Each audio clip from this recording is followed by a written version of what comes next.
floor, I couldn't get up, but then those days also have shaped a certain strength in me. And I'll say this finally before we get into what we're... The fact of the matter is that when you're going through the difficult times, and I learned this year, when you're going through the very difficult times, it's only preparing you, it's only building character. Yeah. That's what I wanted to say. It's building character. God is testing you. And even if God is not testing you, when you've arrived at the things that God has planned for you, how do you know that you can sustain it without the struggles, without the capacity you've built? So sometimes when we're going through some of these things, let's know that we're building capacity for the miracle. Coming. God is preparing us for the promise. He's building the personality for the promise He has promised us, And so that's what I've learned this year. And I think it's been a great year for me. In fact, so listen, whether or not, since I wanted to do a definition, it's been a good year. Yeah. How about you? Has it been a good year? Yes, it has. It has, because I've met new people, I've got new opportunities. Being in spaces, like you said, I wouldn't consider myself in. Being in conversations, I wouldn't have considered myself in. So there are always going to be the good and the bad. But as always, we always tend to be optimistic is the word. So I say it's been a good year. I'm hoping that November, December will not shake me. It will not shake you. Because October, October stressed me. October stressed you. Hey, God. But anyways. I can imagine. But there's one thing I want to tell you, though. You've grown from the young man that walked through the MX24 doors. You have been incredibly amazing. Guys, he's my producer, and bro, he's not having it easy, but God will help him. He's a producer composing voices. Bro, the boy is not having it. But you will live. I said on this job, you cannot be sick, you cannot die. Exactly. You have to stay alive for us to do what we're doing. No matter what, you continue. So yes, speaking about voting voices, we had a very interesting conversation yesterday. We did. Getting into the camp of Dr. Osei, and there was one thing that stood out for me. Yeah. That if given the mandate, the man is going to reform, if that's the word, the educational system. Because if you look at what Yao Pokumenta, his spokesperson, was outlining, majority of what he said, about 80% of his policies, his whole, he's even the reason for contesting the election stuff is mainly on the fact of educational reform. So I was like, okay, well, we are going to see something different aside the economy conversation, the political conversation. I'm seeing another angle. I'm like, okay, that's really interesting. But what I found problematic about that part of the conversation, which, by the way, was after I was watching the premiere on YouTube that I noticed that, oh my God, I missed this. I should have asked them. Right. So sometimes we journalists, as we are preparing for the next question, sometimes we're just really caught up in the conversation, was that if we have a leader who is very fixated on our education, his background is education. So you would know that he would do great over there. Do you not think that him lacking in other areas would affect us? And note that he's not running the country, he's not going to be running the country by himself. But a little idea of what it is that needs to be done could help, right? Right. And so for me, I find a few things problematic. But to be honest with you, it's a good start. It's a good place to start from. It is a good platform for someone who has been in education. And I'll tell you what, in countries where education is very much respected, we see a lot of development. We see people who are sane and understand the policies there is, in the country that, is supposed to be governing them. And so we have a huge gap, a literacy level in this country as compared to other African countries, they're a bit on the high. And so if we have, a leader that believes in education strongly and would invest in that, why not? We're just waiting that it will not be mere talk. And if the MPP gives him the delegates will give him the mandate to lead the MPP, and if peradventure the MPP wins, then he becomes leader. Let's see what they can do. But we have more conversations about the 2026 primaries. That is going to be happening in January. And we're going to be having conversations with some of the, leaders and the spokespersons of the various candidates. And we're going to be looking at how they are preparing for January. Because note that a couple of months ago, we're saying, January, maybe 2 months away, and so I am just looking forward to what that conversation will look like. But we're here to make it happen for you. Here on MX24, we've put together a show called Voting Voices. And Voting Voices is just giving the voice to the voiceless. Their daily their weekly dose of political conversations. Political conversations, ones that you don't see anywhere. We're delving into conversations that matter. The other day we had one with the gold board, and we've had a few other conversations. I think it's a great build-up for 2028. Yeah. I had someone speak, and they said it's okay. So it was IRA at the African Youth Day 2025, which was on Saturday. By the way, I want to say a big. I want to say a big. And shout out, Anna. Shout out to Osman Ayariga, the CEO of the Ghana Youth. National Youth Authority. Look at me. National Youth Authority. Oh my goodness. Well, Saturday was his birthday. Right. But on top of that, he put together a wonderful event, the first of its kind, incredible lineup of, events, amazing gathering with over 1,000 youth in a room discussing the future of the youth. I think this is really, really amazing. Well. So just want to say a big shout out to him. Great job he's doing over there. And then the Minister of Youth and Youth Development, right? Yeah. He also has a press conference tomorrow. The state of the youth address. This is a press conference. I'm going to go with you. I'm going to be there. I have a few questions for him, but I think so far so good. Right. There are more initiatives to put together. Something that was amazing about the youth day. Right in that room, it wasn't only students, it wasn't only young people who are in business. I saw some young mothers, teenage mothers in the room. I was fascinated. I was like, where did they get them from? I want to know. So we have to find Mr. Osman Ayariga and ask him where he found these young people from. Concerned parents. And these young girls, you could tell that, but they're hopeful. Now, they sat in that room and heard what the plans are for them in their future. I think it's incredible. I think these conversations need to now go beyond the talks. But so far, so good. I'm impressed. To give them grace. I'm impressed. Anyway, let's get into our stories for this morning. And I want us to start off with someone I love. Yes. It should be a number one. So, yes. Sam George. Hi, my baby. He was before the Public Accounts Committee yesterday, and as usual, it was bass. Can this man just take a Sam George, there be. So, can Sam George take a chill here? Literally, he was being asked, the Public Accounts Committee is doing the 2023-2024 Auditor General's report. And then there are some I don't want to say discrepancies, but corruption-related offenses committed, right? And they are probing. And Sam George was invited to come answer questions with regards to the ministry he heads now. That's the Ministry of Communications.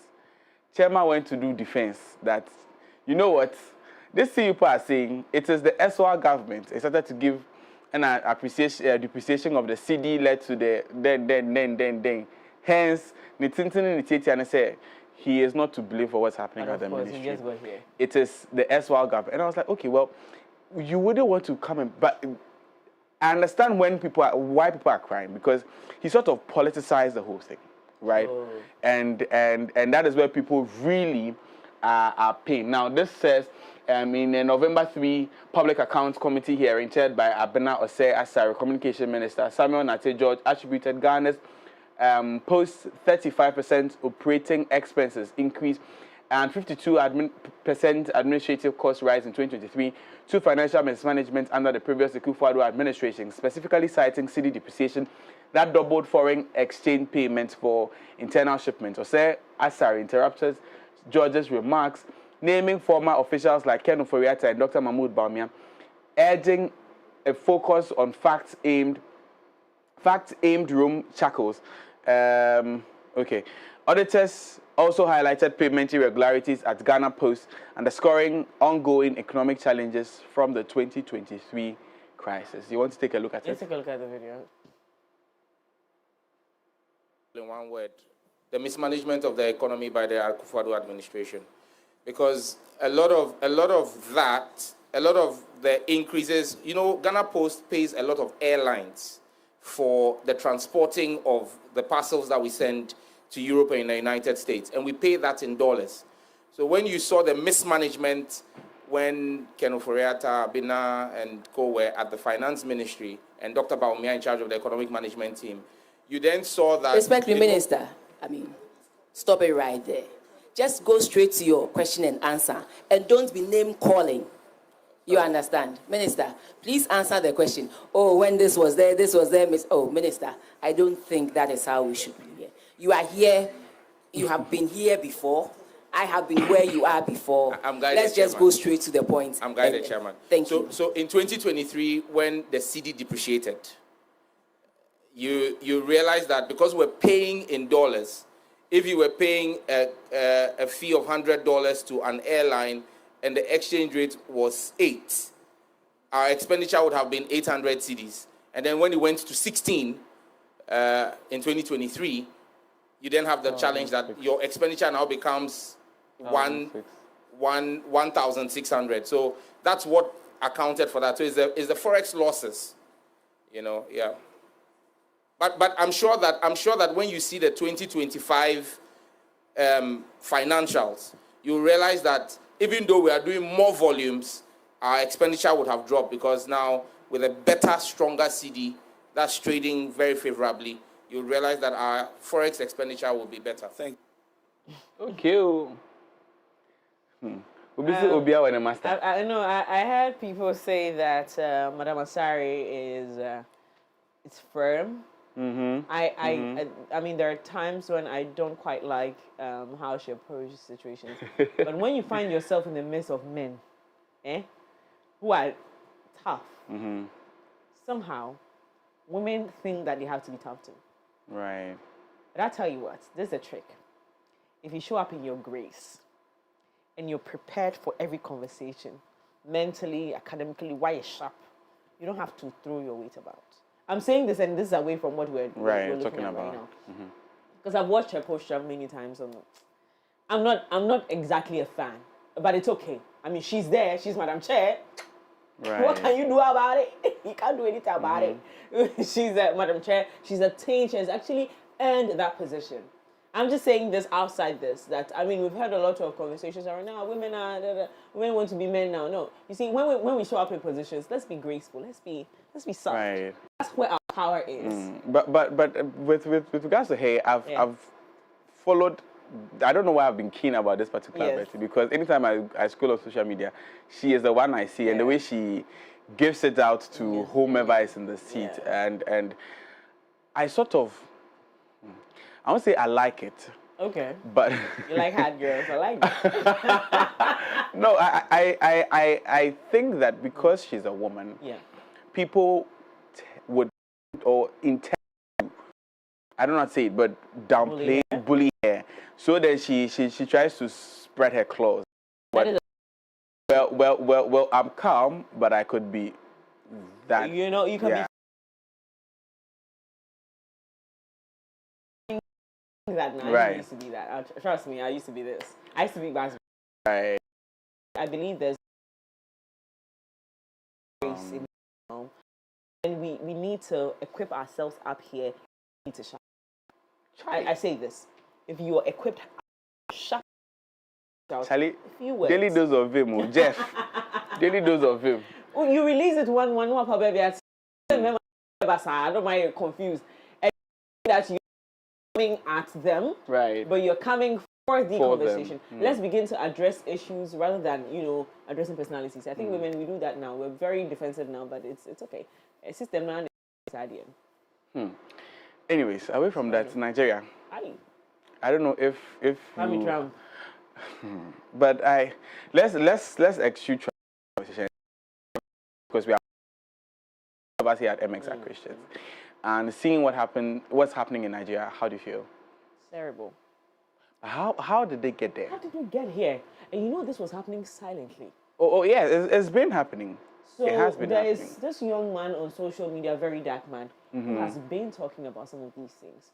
But because, again, you see, the African continent likes someone who is timid, authoritative, people begin to talk down on you. People begin to call you disrespectful.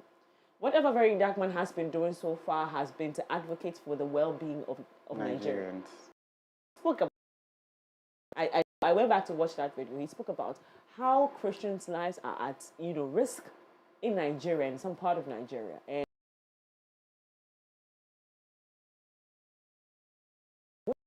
women are being murdered until men are being taken out of their homes. We're now to the point that foreign are the ones saying they're coming to save us again. So ECOWAS said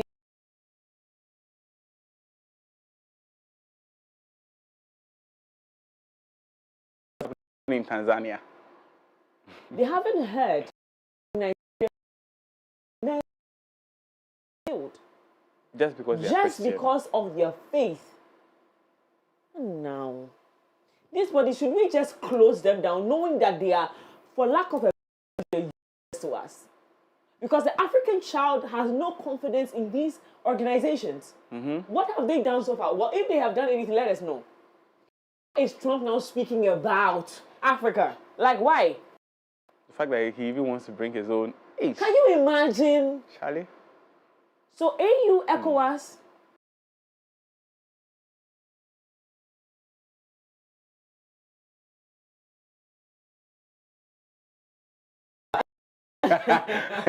but he's been chairman of the ECOWAS, yes. and he knows what to do. If he is incapacitated,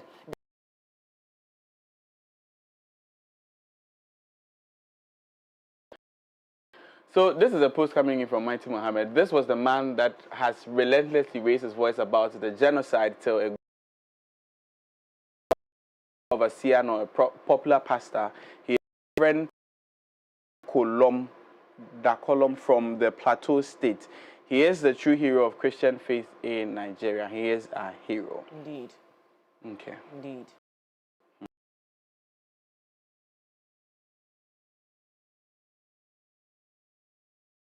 Of Christians in Nigeria and has threatened to send U.S. troops.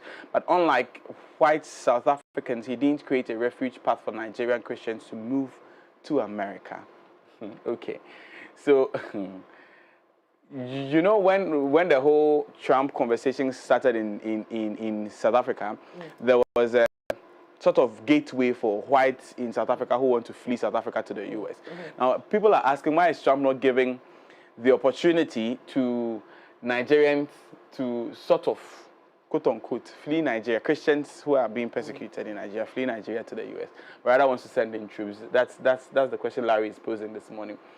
So yes, Peter Obi has also joined the conversation. He says, the recent pronouncement by the US government declaring Nigeria a country of particular concern and indicating possible military action should give every well-meaning Nigerian serious concern.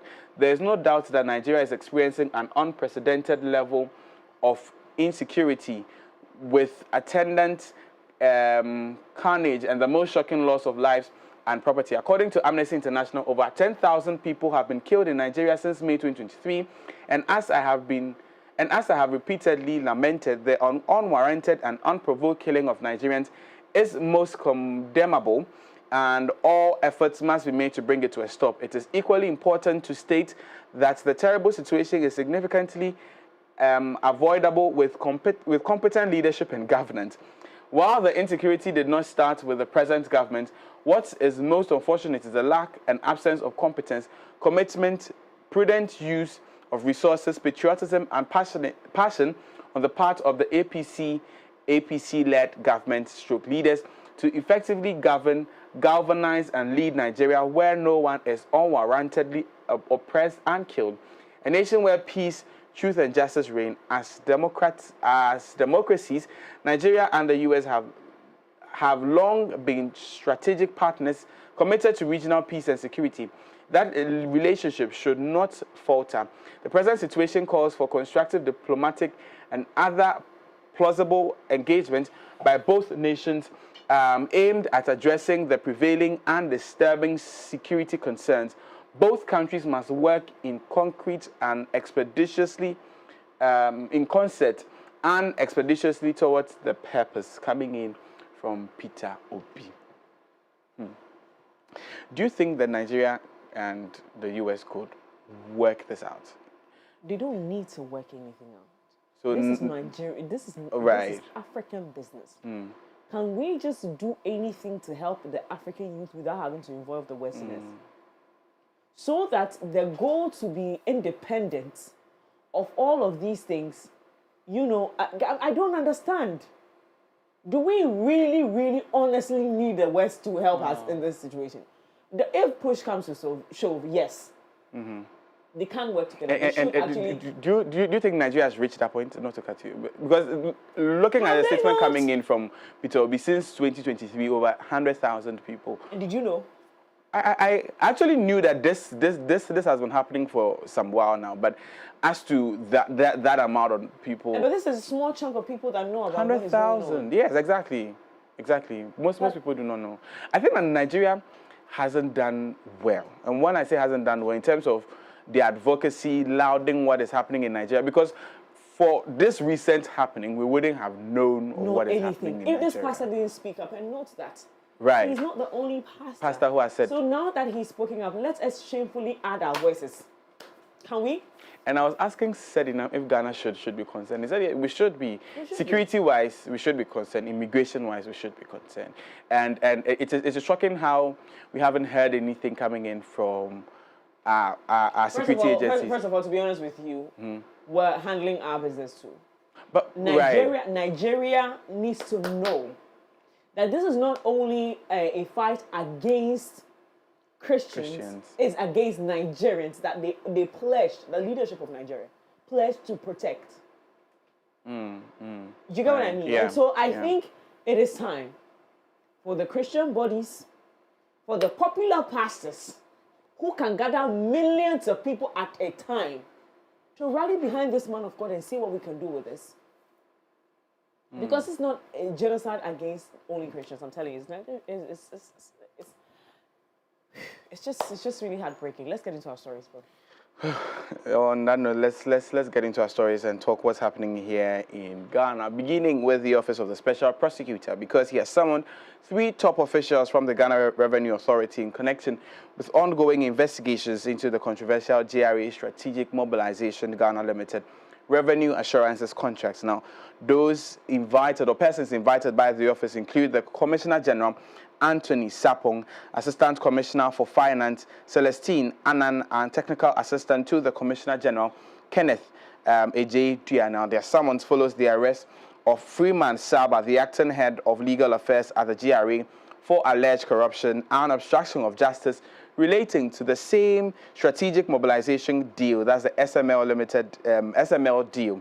According to the OSP, the officials are believed to have instructed the issuance of a letter to SML lawyers in mid-October. Correspondence investigators say serious implications for the ongoing probe.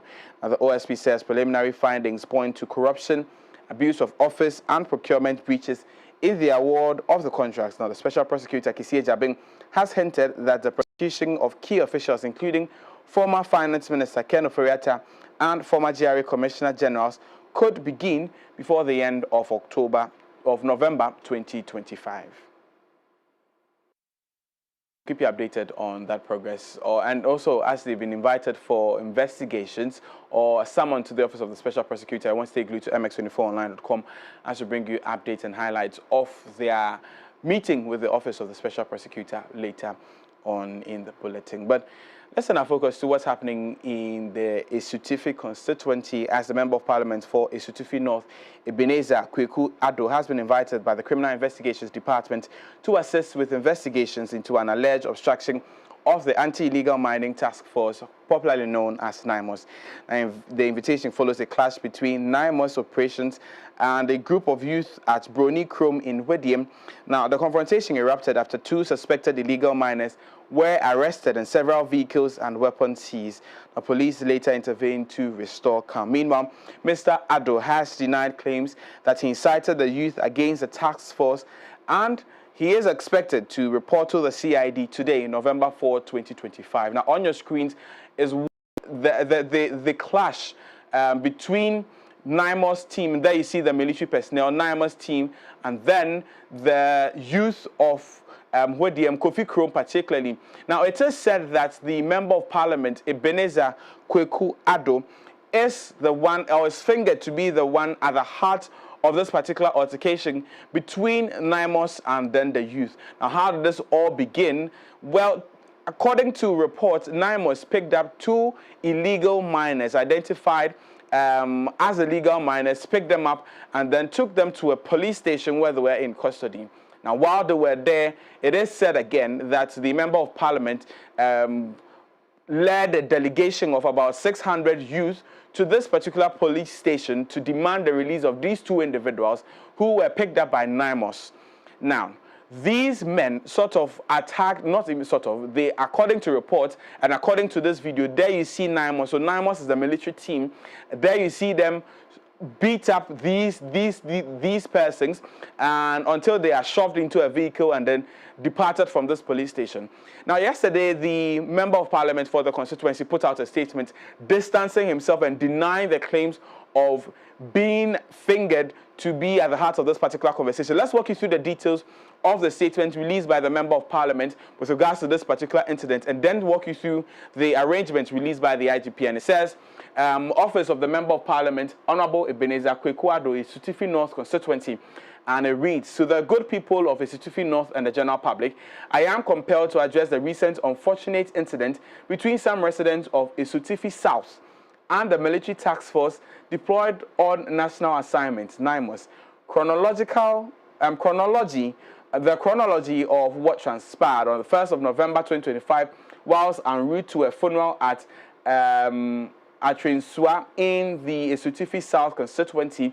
I inquired from Honorable Collins Dauda, the MP for Isutifi South constituency, whether he was available so we could move together. Honorable Dauda indicated that he is currently not in the country, so I could represent him. Upon with him, I realized there was tension in town, so I inquired and I was told there was a military operation going on at a gold extraction site. I quickly called back Honorable Dauda to inform him of the development. He asked me to go to the site to enable him speak to the team to ascertain what was going on, because one of the assembly members who was sent wasn't spoken to by the military team. Upon reaching the site with my constituency vice chairman and driver, I introduced myself to the leader and asked that I speak to the person on phone. Having arrived at the place, I saw some youth at the site, whilst others gradually massed up. The only advice I could give was for us to move to the police station to officially make a statement and subsequently hand over items and suspects to the police to calm tensions. And this is where a lot of people do not understand, where he says the only advice he could give was for us. Now, who are the us? Is he talking about the vice chairman and the driver he was moving with, or the youth he met? Then people's claims of having led a delegation of youth to the police station would be true. But he continues to say that upon reaching the police station, it was seen that the major road that had been blocked, preventing vehicular movement, together with the military, regional police crime officer, NIB operatives, Kenya State Police Commander, we all remained in the police charge office while statements were being taken. I went further to call the Zongo chief of PDM to assist us in calming the situation, and he came. Having finalized the handing over of items to the regional crime officer, the Zongo chief volunteered to pick the military officers into his Toyota vehicle because the pickup of the military had been tampered with. And these are words coming in from the office of the Member of Parliament for the Isutifi North constituency, Honorable Ebenezer Kweku Addo. In the interim, the IGP has also released a statement with regards to what's happening. Let's walk you through what the directive from the IGP is with regards to this particular incident. And this says, IGP directs CID headquarters to take over investigation into attack on NIMOS director and his team at Hwediem, Isutifi North MP invited to assist the investigations. The Inspector General of Police, Mr. Christian Tetteh Yohuno, has directed the Criminal Investigations Department headquarters to take over investigations into the attack on the Director of Operations of the National Anti-Illegal Mining Task Force Secretariat, NIMOS, and his team by thugs at Hwediam in the Ahafo region.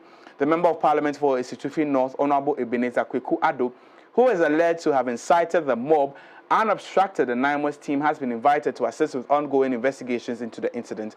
Preliminary investigations has established that on Saturday, the 1st of November 2025, the NIMOS director and his team intercepted illegal miners operating near Bruni Krom in the Ahafo region and arrested some suspects. Exhibits retrieved from them include a side handbag containing 1 Smith & Wesson pistol, 2 pistol magazines, 21 rounds of 99mm ammunition, and an unregistered Range Rover vehicle, an unregistered Toyota RAV4 vehicle, and several mobile phones. While the team were preparing to hand over the suspect to the Hwediam police station, the NP reportedly arrived with a group of men and demanded their release. When his demand was refused, the group forcibly removed the suspect's handcuff and chased the NIMOS team from the scene.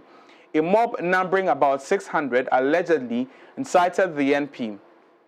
Incited by the MP, later besieged the Hwediam police station, demanding the release of the miners and seized vehicles. The crowd vandalized the director's vehicle, damaged parts of the police station, and threatened to set it ablaze.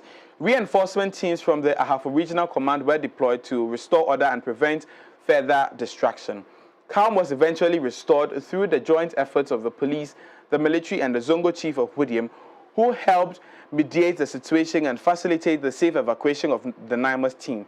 The chief's vehicle was damaged during the process, but no injuries were reported. Now, this is the account of the Ghana Police Service coming in from the IGP himself. And, well, if you read both statements, you find some conflicting accounts, especially who invited the Zongo chief. According to the MP, he was the one who made the call. But if you read the statement coming in from the Ghana Police Service, it looks like, well, the IGP did the calling. But the long and short is, a Isitufi Member of Parliament, Ebenezer Kweku Addo, has been invited for questioning, and the IGP has handed this whole investigation to the Criminal Investigations Department, the CID, for further investigations and probing. And as always, MX24 will bring you updates subsequently.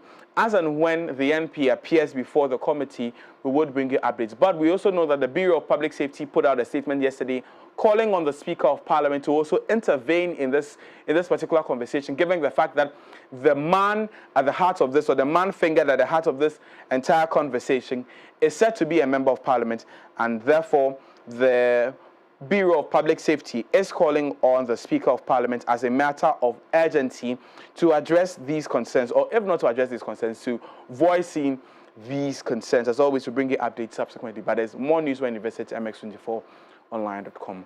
Now to some more criminal stories. The Attorney General has withdrawn charges against the General Manager of Akonta Mining Limited, Edward Ekufu.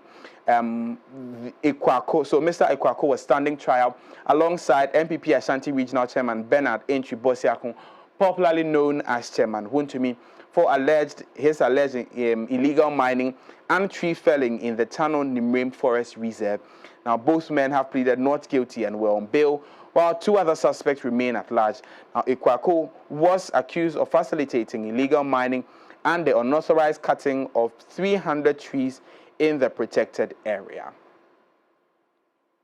Now, for more with regards to this particular story, visit mx24online.com. To the presidency this morning, President John Dramani Mahama has revealed plans to establish a new regional security framework that would include the AES states, that's Burkina Faso, Mali, and Niger, in the collective fight against violent extremism. He made the announcement during a state visit by the President of Germany, noting that the new arrangement aims to strengthen collaboration between the existing Accra initiative, from which the AES countries are currently excluded. Now, here are highlights from his engagement with the press during the visit of the President of Germany. Continuous dialogue and engagement to be able to resolve some of the mutual challenges that we commonly face. The Accra initiative was set up as a platform for our joint fight against violent extremism in the West African sub-region. Unfortunately, currently, the AES states are not participating in the Accra initiative.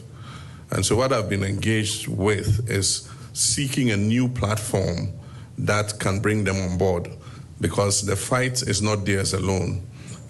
It's a sub-regional fight, because violent extremism is like a cancer. It continues to grow and spread. And so currently we have discussions. I was in Mali a week ago to discuss the issue of a joint platform where we can collaborate to help them, and the international community can assist in the joint fight against violent extremism. President John Dramani Mahama. Then, and to some other stories, the Safety Prophet Foundation has held the 3rd edition of its annual Safety Prophet Conference here in Accra. The event held at the Alisa Hotel was themed Advancing Safety Through Innovation. Now, this conference brought together industry leaders, policymakers, and practitioners to explore innovative strategies for improving workplace safety across various sectors. And I'll hear highlights from the event. Safety and innovation, because, I mean, you can't continue to do the same things and expect to get different results. Yeah.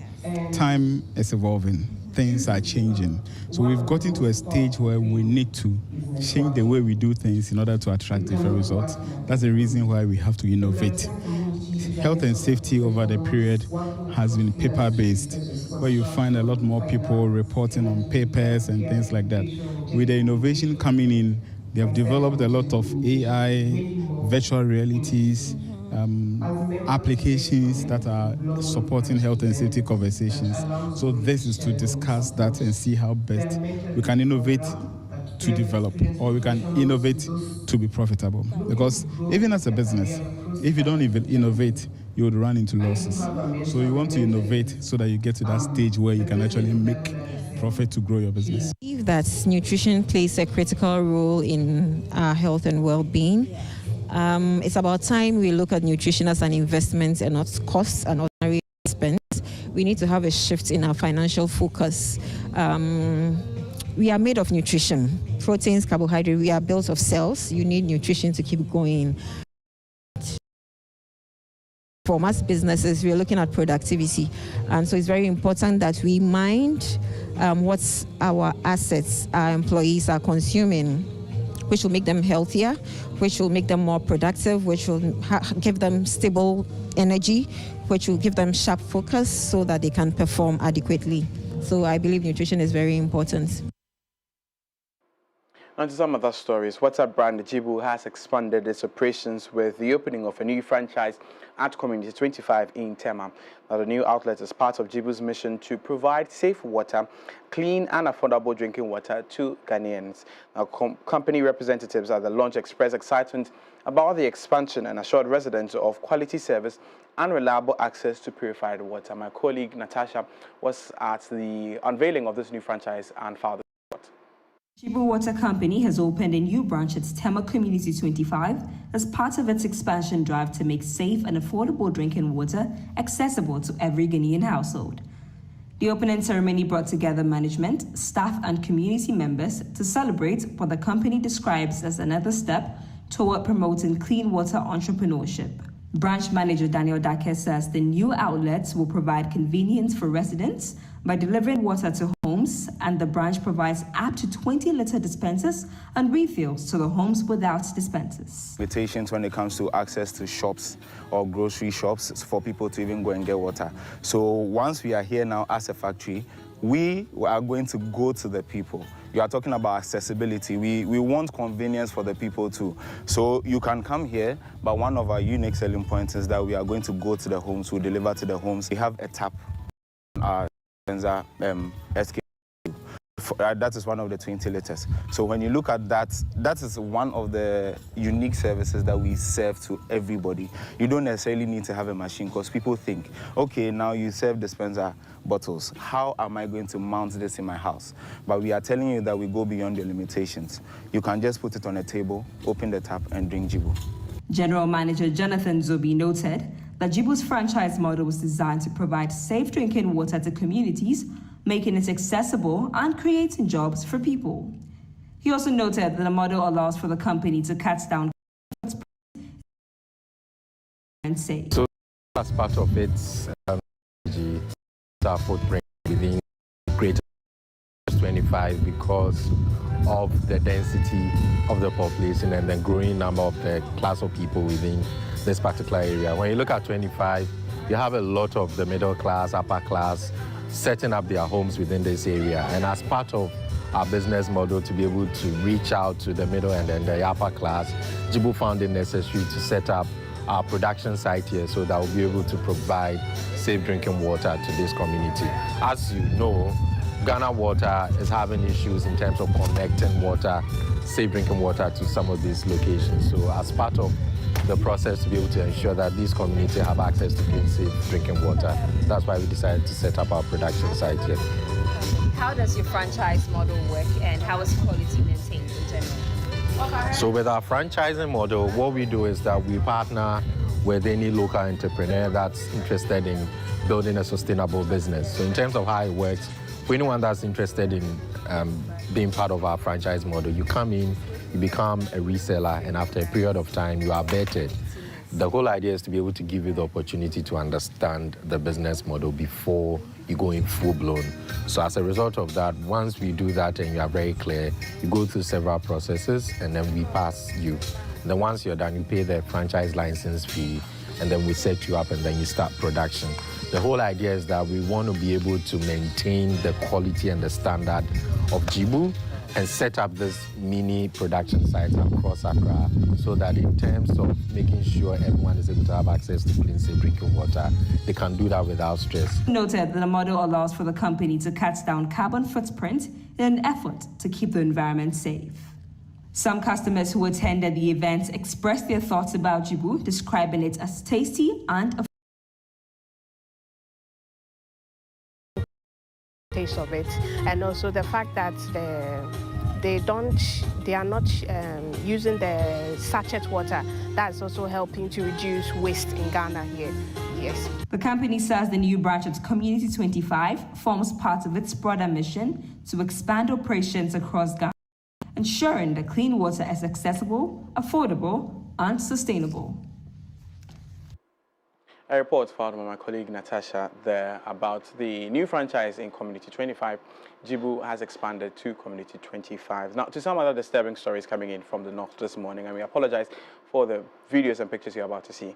The Upper East region, in the Upper East region, one immigration officer has been confirmed dead following an attack by unknown assailants in the Tampane constituent or the Tampane area on Sunday, November 2, 2025. Now, the second officer sustained gunshot wounds during the incident. Now, the Inspector General of Police, Mr. Christian Tetteh, has deployed a special investigative and intelligence team to the area as a manhunt for the attackers intensifies. And on your screens are persons who were shot in the incident. 3 immigration officers, 2 male, 1 female. Unfortunately, one of them passed as at last night. News coming in from the north passed as at last night.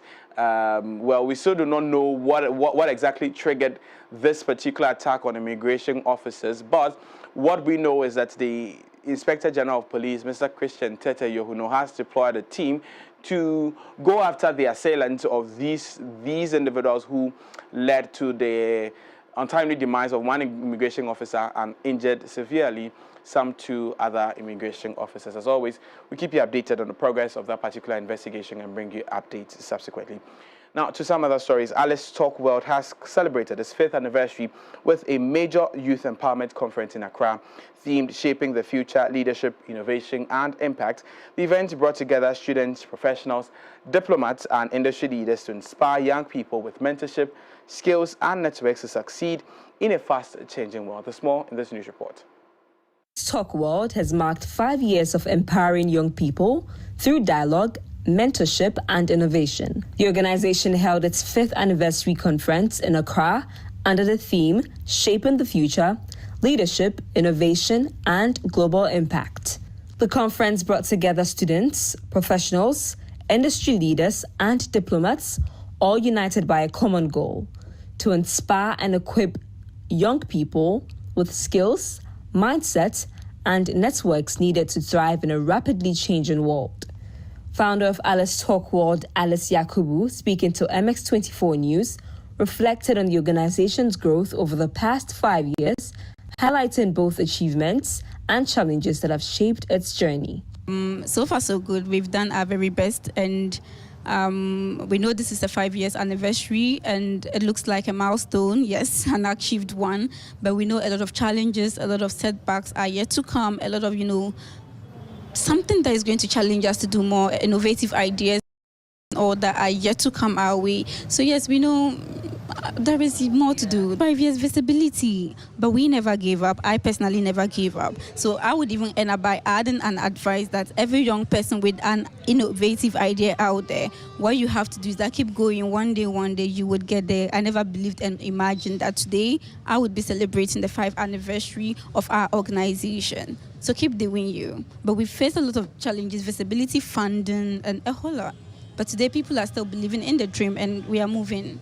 Swiss Ambassador to Ghana, Simone Geiger, commended the initiative and shared some of Swiss government's ongoing support programs aimed at promoting youth development and skill training in Ghana. If we talk about Switzerland more broadly, not the Swiss government, then there's actually several Swiss foundations that have invested around $100 million to improve primary education in this country.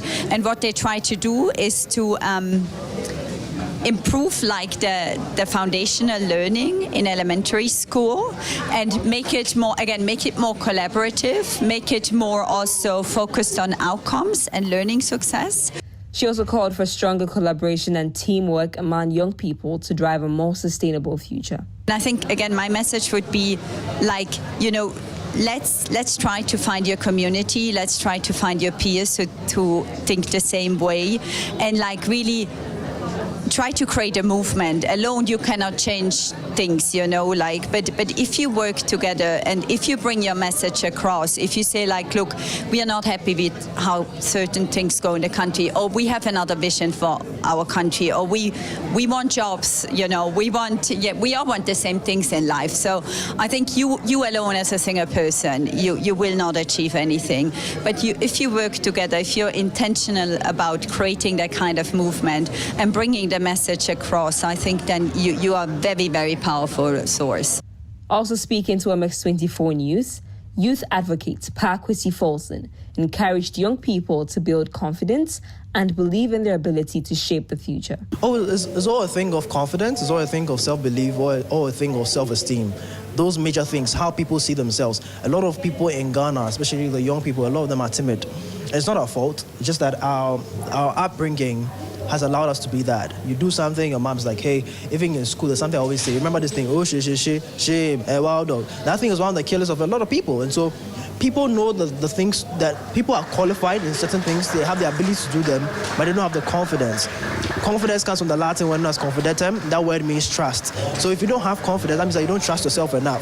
And most people don't trust themselves enough because they are not really good at something. So you have to really be good at something. When you're so good at something, you sell yourself so easily. And that's why I can literally say confidence, be confident. And once you're confident, you'll be entering so many doors that everybody else is praying for, definitely. Yallow's Talk World 5th Anniversary Conference reaffirmed the organization's mission to empower young minds, foster leadership, and bridge the gap between rapid technological advancement and evolving industry demands. Now to some other stories, and let's turn our focus to the international front as Tanzania's President Samia Suluhu Hassan has been sworn in for a new term following a disputed election marred by violent killings and protests. The ceremony in Dodoma was restricted to only invited guests amid the tight security. Meanwhile, the opposition party and opposition groups have rejected the results, describing the polls and its results as fraudulent. The reports indicate that at least 10 people have been killed in the unrest, with major cities including Dar al-Salam under heavy security presence. Now, the unrest has also disrupted education, business and travel, with Kenya temporarily closing its border to Tanzania. Kenyan President William Ruto has also called for calm and dialogue to restore stability in Tanzania.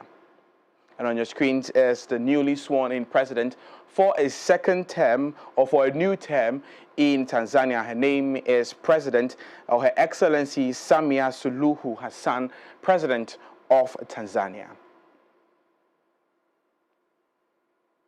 That's all for the morning news on the AM Club. My name is Augustine Adam Kobe to Saint. As always, there's more news when you log on to our website at mx24online.com or follow us on our social media pages at mx24gh and mx24 news on all platforms. Remember that our Voting Voices conversation inside the camp of Dr. Osei is available, including other Voting Voices conversations.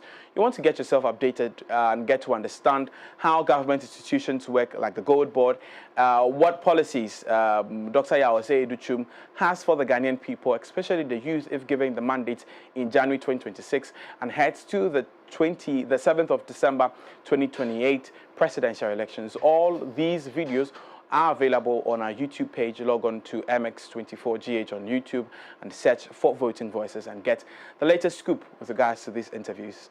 Enjoy the rest of the show. Thank you very much, Augusta, for coming through with those stories. It's time for us to zoom straight into the world of sports right here on the AM Club. We're right back after this.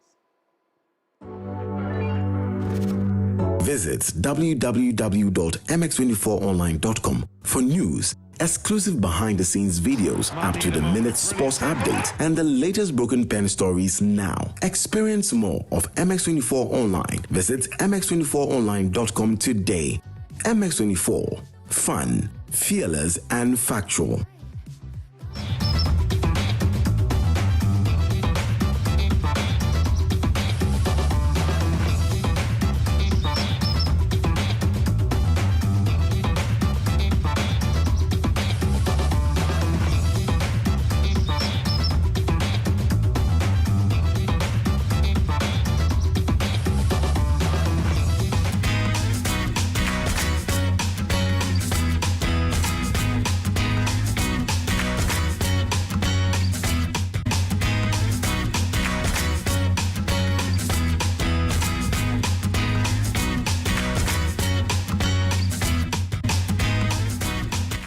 Welcome back from that break. This is still the AM Club coming to you live from the MX24 studios, only on the streets, East Legon, Accra, Ghana. My name is Miriam Uduak-Mensah. We're about to get into the world of sports, but visit the MX24 app to catch up on all the fun and excitement of the AM Club shows, featuring engaging conversations, 3 live segments, and exclusive content you do not want to miss out on. Well, sports on the AM Club is proudly brought to you by Betway. It's time to get rewarded as the next big sports betting influencer with Betway. Place bets and share your codes with friends, fans, and followers. If they place bets using your code, you earn 4% of their wager. Doesn't matter if it's a win or lose. If they bet, you earn cash. And the more people that bet with your code, the more you earn. Start betting, sharing, and winning with a Bet Influencer exclusive to Betway. Terms and conditions definitely do apply. Regulated by the Gaming Commission of Ghana. Bet the responsible way. Betway, get way more. And to our first story for today, after raising the standard of the pitch at the Accra Sports Stadium, the National Sports Authority has come under fire. Of course, criticisms as well for focusing all its attention on the Accra Sports Stadium, as people are of the view that the attention should be shared equally with other sporting facilities in the country. NSA Director General Yao Ampofwankra believes constructive criticisms are welcome as the National Sports Authority aims to transform all stadiums in the country after the impressive work done at the Accra Sports Stadium. Hi everyone, my name is Yao Ampofwankra, Acting Director General, National Sports Authority. I want to take this opportunity to say a big thank you for your support in making sure that we do the right thing. The constructive criticism that has been coming from the media and of course the general public is all welcome. We keep saying if it's constructive, we certainly will listen and take the necessary steps to ensure that what belongs to you, the state, and that has been entrusted in our care is handled very well. It won't just be the Accra Sports Stadium. I know a lot of you have said it's a one stadium project. It isn't. Part of the reset, and the reset obviously is not an event. It is not a ceremony. It's a process. It has started. It's ongoing. Accra Sports Stadium is just one of the projects under the reset and under the big push. And most certainly, Western region, AC Pong, Central region, Cape Coast, the Volta region, Ho Sports Stadium, Northern region, Ali Muhammad Sports Stadium, amongst others, Babayara in the Ashanti region. These are just a few of the key stadia, but not isolated. There will be more, and the work will continue across board to ensure that the reset is across board and to be guided by the principles of accountability and, of course, probity. So we're here for you. We want to hear from you. The constructive criticism, as I said, has really helped. It's been great in order for us to do the right thing at the right time and also to improve step by step, stage by stage. And as we always say, resetting everywhere is good to see, and hopefully we get to, see other stadia taken care of just as the Accra Stadium has been taken care of. Well, away from that, Captain Granite Haka's goal in the second half secured a 1-1 draw for Sunderland against Everton. The match marked Everton's manager David Moyes' return to the stadium light since Sunderland's relegation from the Premier League in 2017. Everton initially took the lead with the Liman Ndiaye's goal in the 15th minute, making its fourth league goal this season. However, Sunderland equalized shortly after the restart with Haka's shot deflecting off James Tokowski into the net, resulting in his first goal for the club. The draw elevated Sunderland to fourth place in the standings, while Everton remains 14th winless in their last three matches. Despite points being shared, Haka believes Sunderland were too sloppy and hence could not get all 3 points. Yeah, to be honest, we lost the 3 points today in the first 20-25 minutes, my opinion. Sloppy with the ball, too many mistakes, easy mistakes. Yeah, on this level, you get punished. But second half was very, very good. A lot of emotions. We create many chances. With a little bit more luck, we can win this game. But well, away from that, still some international stories. Trent Alexander-Arnold, the English fullback, is returning to Anfield after his well-publicized transfer from Liverpool FC to Real Madrid during the off-season. Real Madrid will face Liverpool in the UEFA Champions League group phase later today. Liverpool is experiencing inconsistent performance, having secured only 2 victories in their last 7 games across all competitions.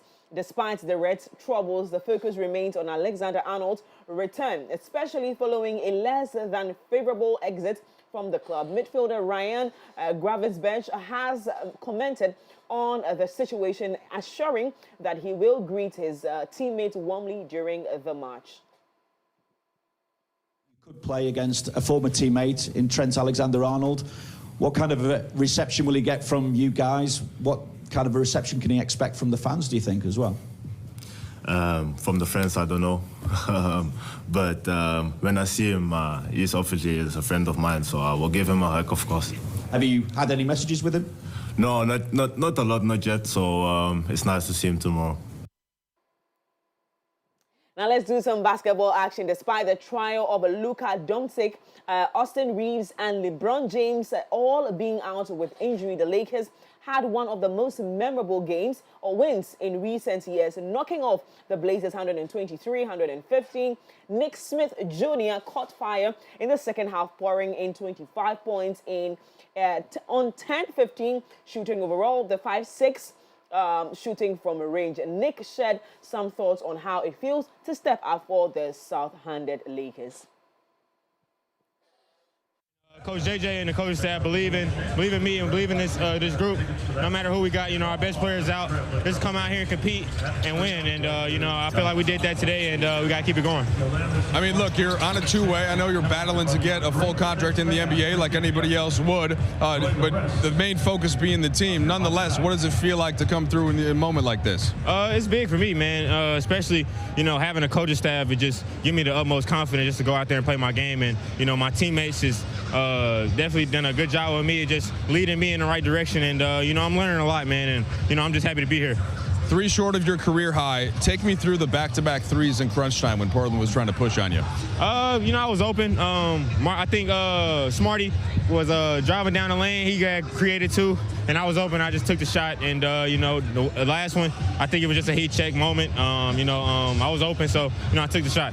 All right, correct me if I'm wrong, but I was just going back to the back at halftime. It looked like you got a little sick. How were you feeling? You clearly were able to overcome it, but were you all right? Yeah, it was no way I was missing this one. Just to get a chance to play, you know, with the guys and get a chance to compete, and I mean, I guess I needed it. I guess I don't know. Yeah, it just happened. Well, a great one there for Nick Smith Jr. when preparation indeed meets opportunity. All 3 amazing players in that squad are not around, and he jumps in and does such an incredible job. Congratulations to them. Now, away from that, it's time to get rewarded as the next big sports betting influencer with Betway. Place bets and share your codes with friends and fans. Of course, followers as well. If they place bets using your code, you earn 4% off their wager. Doesn't matter if it's a win or lose, okay? If they bet, you earn cash. And the more people that bet with your code, the more you'll earn. Start betting, sharing, and winning with Bet Influencer, exclusive to Betway. Terms and conditions definitely do apply. Regulated by the Gaming Commission of Ghana. Bet the responsible way. Betway, get way more. And that's it for sports right here on the AM Club. Catch up with all the fun and the breaking news stories. So, of course, sports as well. Business insights, and that is all on mx24online.com. We're online, we're digital, we're global. Okay, so connect with us as we grow and learn together. Now, let's take a deep dive into the world of entertainment and showbiz right here on the AM Club. Visit www.mx24online.com for news, exclusive behind-the-scenes videos, up-to-the-minute sports updates, and the latest broken pen stories now. Experience more of MX24 Online. Visit mx24online.com today. MX24, fun, fearless, and factual.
Good morning, everybody. You're welcome to Entertainment News segment right here on the AM Club Coffee Daily.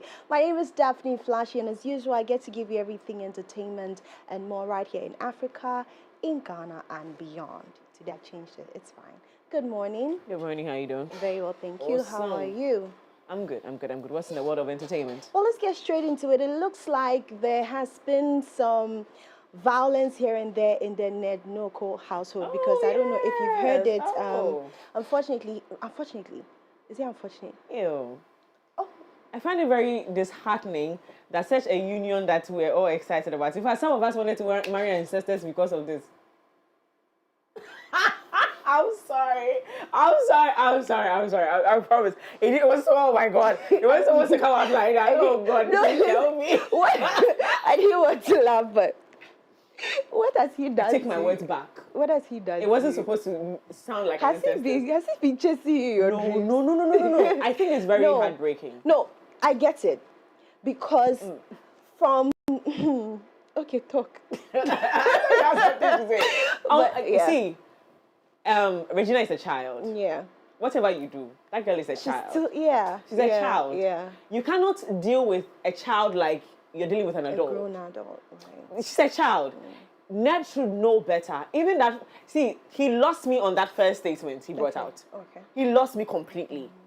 a matured man's reaction to something like this wouldn't be coming to the public. Yes. He's a politician, yes, but he's an older man. And so I believe that he could have done better with communication. Because once you punch, the little girl will come back with the same punch, and you should be ready for it. Right? Once you punch, the little girl will come back with the same with the same punch. So there are people that when you punch, nobody's asking you to narrate this in any way. I'm just saying that the way he came at the girl, the way he took this situation is how he's going to get it back. Because I wasn't expecting, again, Regina to respond, right? Because we saw where the issues were going to.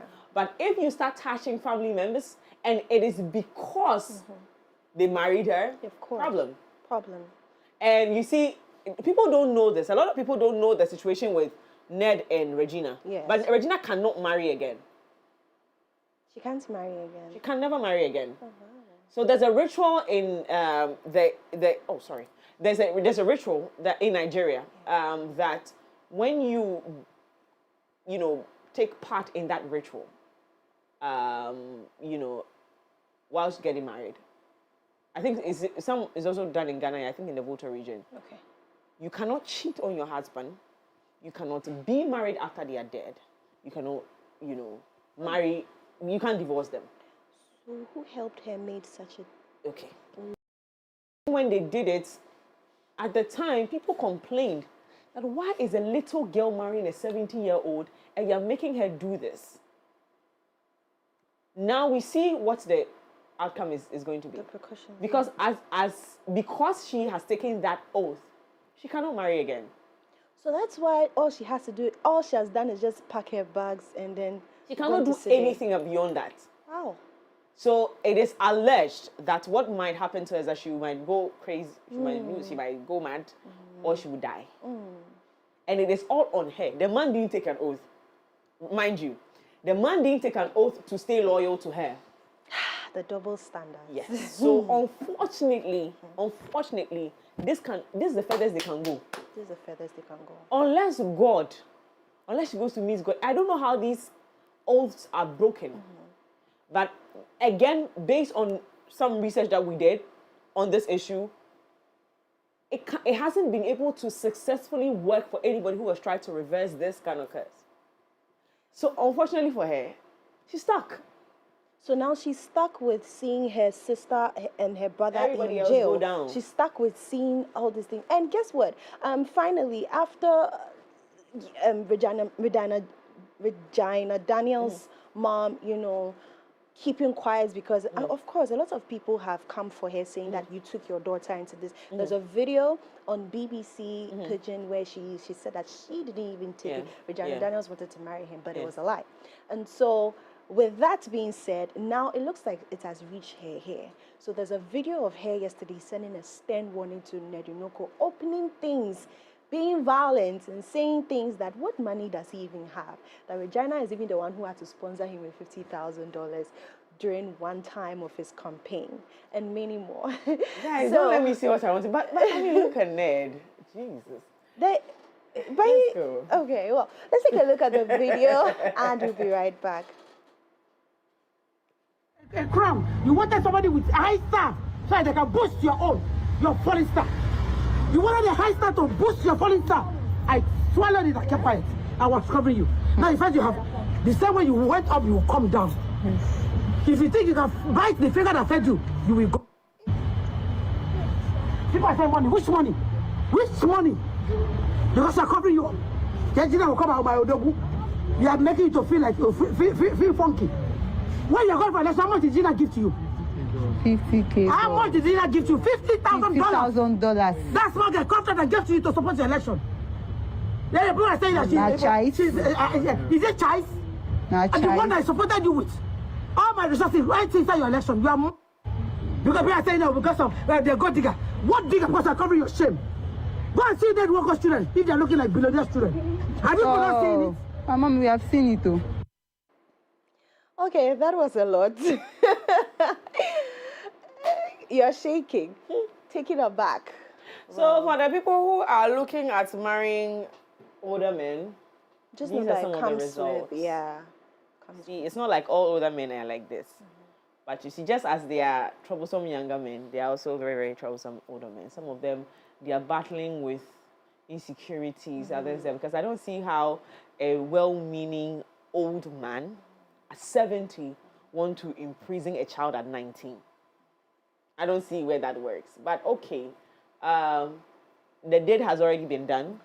We're looking for ways and means we can get this girl out of this ditch she finds herself in. Yeah. God help Regina. God help Regina. God help Regina. God help Just Regina. pray. She's now about to experience life, 24. 24. And she's already a mother of 2, married to someone old enough to be her grandfather. Her 18s and her dropped. She lost everything. But the truth is that if only that thing could be reversed, she has a whole life ahead of her. Yes. Luckily for her, it's just, there's still more to do with this life. There's still more to do. Exactly. Never say never. Never say never. Well, let's move away from that. Now, the Grammy Awards are gearing up for one of the most anticipated moments, especially this year, because we saw so many Ghanaians submitting. You understand? And so many Ghanaians were also considered. Jackie, Sankofa, MOG, who again was considered this Grammy? Shatao. How do I forget Streets Crowd? Oh no. Streets Crowd. Well, he has a new song out. Have you seen it? Or Streets Crowd is your. No, we are still simmering and marinating enjoying Streets Crown. Yeah, we're not done yet. Streets Crown is probably going to be my wedding song. Okay. Yeah, future husbands, you're watching me like this. First dance. Our first dance. Streets Crown of Well, so most anticipated. Shall we find a new song? Find us a new song and then let's play. But I know that they were on the moto and vroom vroom Back and all to the violence. Yeah. Oh no. That one day I can't listen. I mean, it depends. But On God is not bad either. On God, that's his song, On God. So right now it's Streets Crown and a little bit of On God. But yeah. Okay. Well, let's get into it. Now, the Grammy Awards are gearing up for one of the most anticipated moments in the music calendar as the Recording Academy prepares to announce the official nomination for the upcoming ceremony that happens next year, okay? Now, the fans and industry insiders alike are eagerly waiting to see which artists will lead the pack, especially in Africa. In major categories like album, record, and song of the year, with Afrobeats, Latin music, and global pop continuing to dominate charts worldwide. Now, this year's nomination are expected to reflect a more diverse and international music scene. The announcements will set the tone for what promises to be an exciting award season celebrating the best music. Maybe I want to talk about this. So, Grammy Awards have come out to say that what was best country music artist or best country music album, they're going to split it into 2. Now it's going to be best, so they have their award, all together. And people are saying that they are splitting it because they're trying to be racist because, a black person won, which was last year, and this year, Beyonce won it. And I remember I stood here and people had a lot of things to say. How is Beyonce winning it when she just came out with Texas, her country music album, and she's not even a country artist. So now they're doing it best country song, and then best country artist. The first thing I saw in a comment section was, that's racist. What do you think? Oh no, I think it's only fair. Which means that any artist can do or can produce country music and win country song, and not necessarily be a country music artist. Right. And then there's the people who the award belongs to, the country artist. So if I was a country music artist and I did a great job this year, I get to get awarded, right? Not because someone won their song, country song of the year, who is not a country music artist, just because they won that, I don't get to. So you don't miss out completely. So the country artists get their slots to be awarded for the work they do, and that is completely for them. So you can win at a country song of the year and not necessarily be a country music artist, but then you've done a song that is a country music that is like good enough to win that award. Okay. However, those who are actually doing the country music are not left out completely. I think it's a call in the right direction, in my opinion. So please, it's not racist. No. When they heard racist, they didn't hear anything again. It was because in the comment that thing section. really broke people's hearts. But that album was good. The Beyonce's album, Texas that album was really good. She outdid herself. Okay, so if this development had come this year during she would have won maybe song. She wouldn't have won artist. You know, it just makes sense. So I'm sure after careful deliberations, they realized that no, we need to make sure that these people, because I cannot be a country music artist for years and then miss out on an award just because it's only meant for one person. Yeah. You know, I think it's a call in the right. I think it's just like best gospel music for Grammy when Glorilla won it and people were like, why is she won it? Exactly. So if they did like best gospel artist of the year and then gospel song of the year, she would have won gospel song of the year and let the gospel artist for the people who are actually doing gospel. Yeah. Do you got what I mean? Yes, I do. So I think it's a good calling. It's not racist. Please, let's calm down. It's not racist. Now, even in his death, Michael Jackson is still being paid. Yes, and he has made us as the top most paid artist even in death. Yes, and so Forbes came up with this, and let's get into it. Now, Michael Jackson has once again topped Forbes' list for the highest paid deceased celebrity, reaffirming his endurance. So who takes the money? That's what I need to know. Good question. I want to know who's collecting the money. More than 15 years after his passing, the King of Pop continues to generate massive income through his music catalog, streaming royalties, and lucrative partnership. Now, his estate reportedly earns tens of millions over the past year, fueled by continued demand of his timeless hits and upcoming biopic projects. Now, Jackson's posthumous success underscores his unmatched influence in the entertainment industry and the timeless appeal of his artistry. This is why they say, when you are doing it, do it well. So I say, everybody, do it. You see this journalism I'm doing it well. So that one day when I'm not around, they'll say, oh, are you Daphne Flashy's daughter? Amen. Then they'll just, Daphne Flashy's daughter sits here. Do this. Do you understand? Yeah. No, you don't. You don't? What if you are not around? They'll be giving yourself free passes anywhere. He's already getting it. Say, wash it. Hey, please.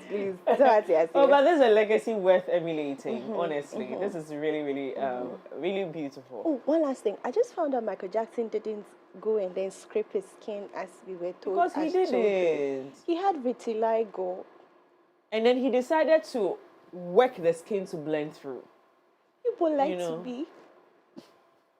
All my life, I thought Michael Jackson was going to peel his top layer, but yes, I just found out last week. So. Yeah. But it's a really, really, really incredible impact he's made. We wish that Daddy Lumba will have the same impact. Yes, he'll be paid. Exactly. Yeah, I think Daddy Lumba, the other one, hey. Dada KD. I don't know. But the other one, Amachi Dede, a Champon, all these men. They're not ready. No. I'm saying that even after they are gone, their legacy will produce so much that we'll still be talking about them as though they're here.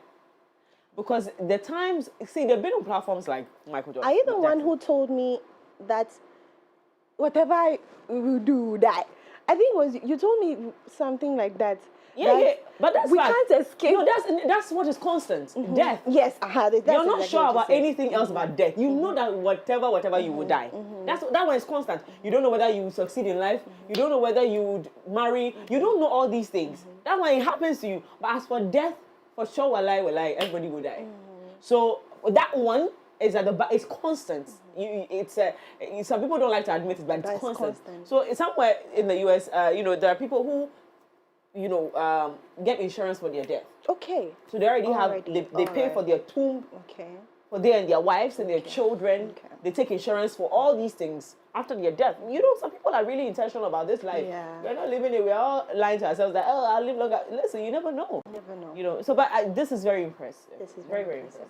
Well, ladies and gentlemen, this is all we have for you today on Entertainment News segments. Remember that you can get more of this information on social media pages. In case you missed it, you can watch it back on YouTube, X, everywhere that it will be airing live. My name is Daphne Flashy. Mimi, take it away. Thank you very much, Daphne, for coming through with those entertainment stories. Now, away from that, the Springboard Roadshow is back, bigger and better. Join Albert and Comfort Okran as they tour through all 16 regions of Ghana. There will be hands-on training, education as well, inspiration and opportunities. You can unlock, of course, in opportunities in our Greek and AT vet. Now, dial star 718 star 50 hash or call 030-8255-775 to register now for free. Follow our Springboard channel on all social media platforms for tour updates. Springboard Roadshow 2025, 16 regions, 500,000 youth, one amazing experience. And again, on the back of this, I want to wish Lady Comfort Okran and Reverend Albert Okran a happy 17th on this Springboard journey. It has been incredibly amazing, great job out there, and we thank God for your life, for all the incredible things you're doing, changing life, transforming generations, and also impacting this generation wisely. Great job out there. God bless you. Now, away from that, good news, family members. Get in here, okay? We've got something special for you starting this and every Wednesday. When you buy your first data bundle, tomorrow Wednesday, okay? On the Telecel app, we're giving you an extra 25% bonus, okay? Absolutely free. Absolutely free. Now that's more browsing, more streaming, more chatting, and all the things you love without spending extra.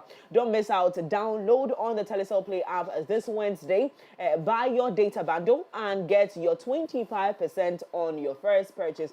Telecel, keeping you connected and giving you more value every day. Telecel, connecting energies. Having said that, Telecel has more for you. Telecel Cash, your secure and convenient cash platform, is still offering the lowest charges ever.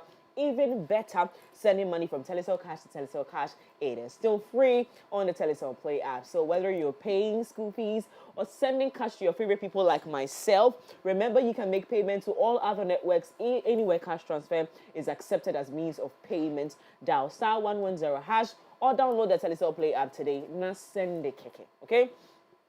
Still more from Telecel.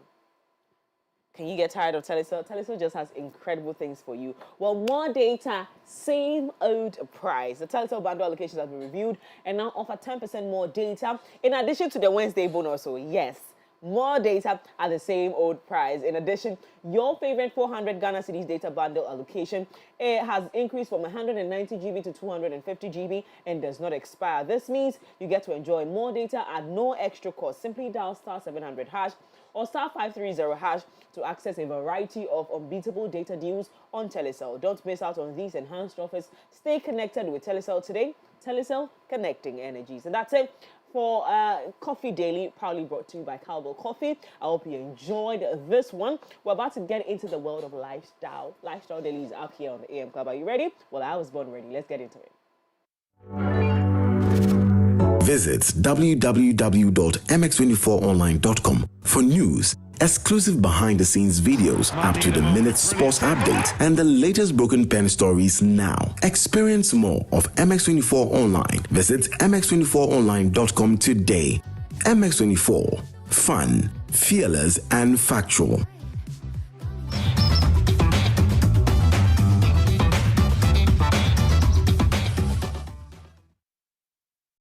Introducing Betway's Bet Influencer, a groundbreaking feature where you can make money by just sharing codes. He just needs to share his codes and make money.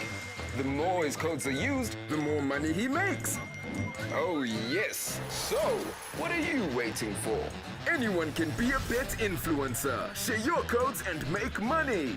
Bet Influencer, another world first from Betway. This advert has been approved by the Gaming Commission of Ghana. Betway, get way more. Are you bold, intelligent, beautiful? To take a stand against child trafficking? This is your chance to be part of a groundbreaking pageant that aims to change lives. Join us and be a voice for the voiceless. Let's make history together. Miss Anti-Child Trafficking Activist. Miss ACTA 2025. For more information, call 0248303047.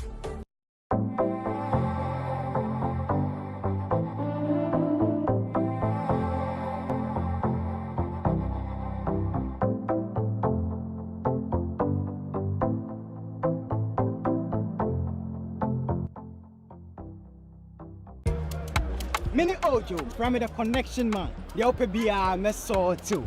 Come. Mix patch up the shabu suka. Pukawi.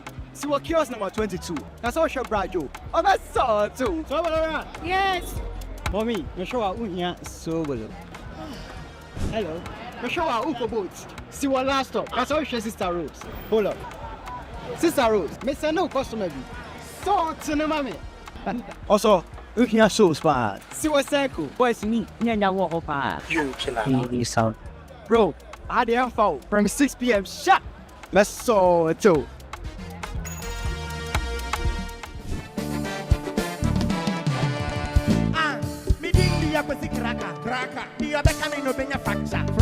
When we connect our energies, great things happen. Connect to a world of amazing and endless possibility with Telecel. Telecel, connecting lifestyle, connecting passions, connecting dreams. Telecel, connecting energies.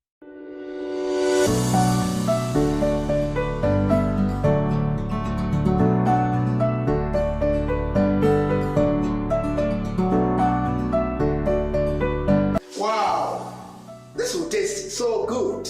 Hope it's good for me too. This is Coca Instant Noodles. Come join us. Coca Instant Noodles. It's so delicious. You girls are now come. Don't tell us we are late. Wow. Coca Instant Noodles. I have the vegetable flavor. I have the chicken flavor. And the spice. I love it. And the taste. Oh my god. So delicious. For bulk purchase, contact 0536 930956 or 0266 721234. This advert is FDA approved. As a mother, I'm always ready to keep my family safe and healthy. Wow, we won the match. I'm proud of you, son. Well done. Thank you, Mom. It's time to fight the germs.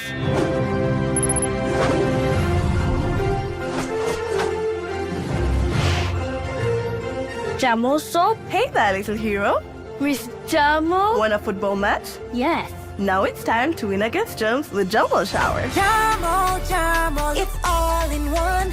Care and protection till the job is done. Jamo. This advert is FDA approved. Once upon a time, in the heart of Accra, a man in his fancy car sought directions. But oh, the Ghanaian way. Hello, bro. Good afternoon. Good afternoon. Can you please show me where the Presby Church is? Oh, sure. Go straight. 10 left at the big mango tree with the broken branches with most of the mangoes falling. Right after that tree, there is a watches cellar. If you reach, ask there. Anybody will show you. When the Black Stars take to the field, every Ghanaian becomes a coach. Why Fatika want to be dribble? The coach must go. The sacred cue for our beloved Gobe. As we wait patiently, rehearsing the perfect vibe. Have you acted? Mami Gobe Nubi, the Kokono. One Ugarino. These, my dear ones, are some few moments that makes our Ghana truly special. And as we share these stories, let us also remember a plate of lele rice, connecting our hearts through the flavors of our culture. Lele rice, ye nimno free tete. This advert is FDA approved. Hey, so mommy, who is going to do my wade jollof? Oh, Kwame. You know our secret, right? Yeah. Efia. Yes, me. I've got it. Now add your Chino Jollof mix. The perfect blend of tomatoes, pepper, and fine herbs and spices to ensure a consistent taste every time. And there you have it, your original Ghana jollof.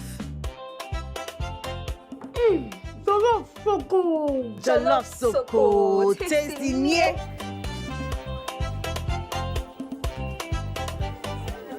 What is going on here? Enjoy jollof the Ghana way. Gino jollof is made with the perfect blend of tomatoes, pepper, and fine herbs and spices to ensure a consistent taste every time. This advert is FDA approved.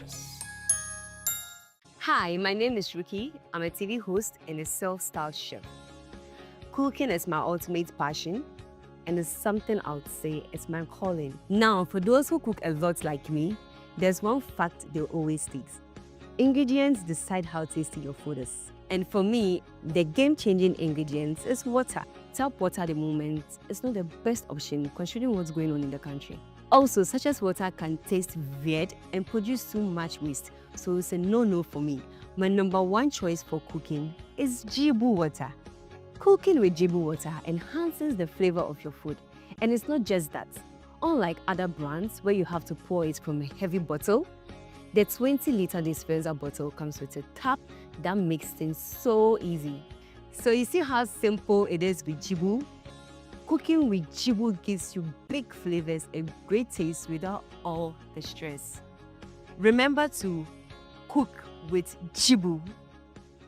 Jibu, transforming opportunity to thrive.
As a mother, I'm always ready to keep my family safe and healthy. Wow, we won the match. I'm proud of you, son. Well done. Thank you, Mom. It's time to fight the germs.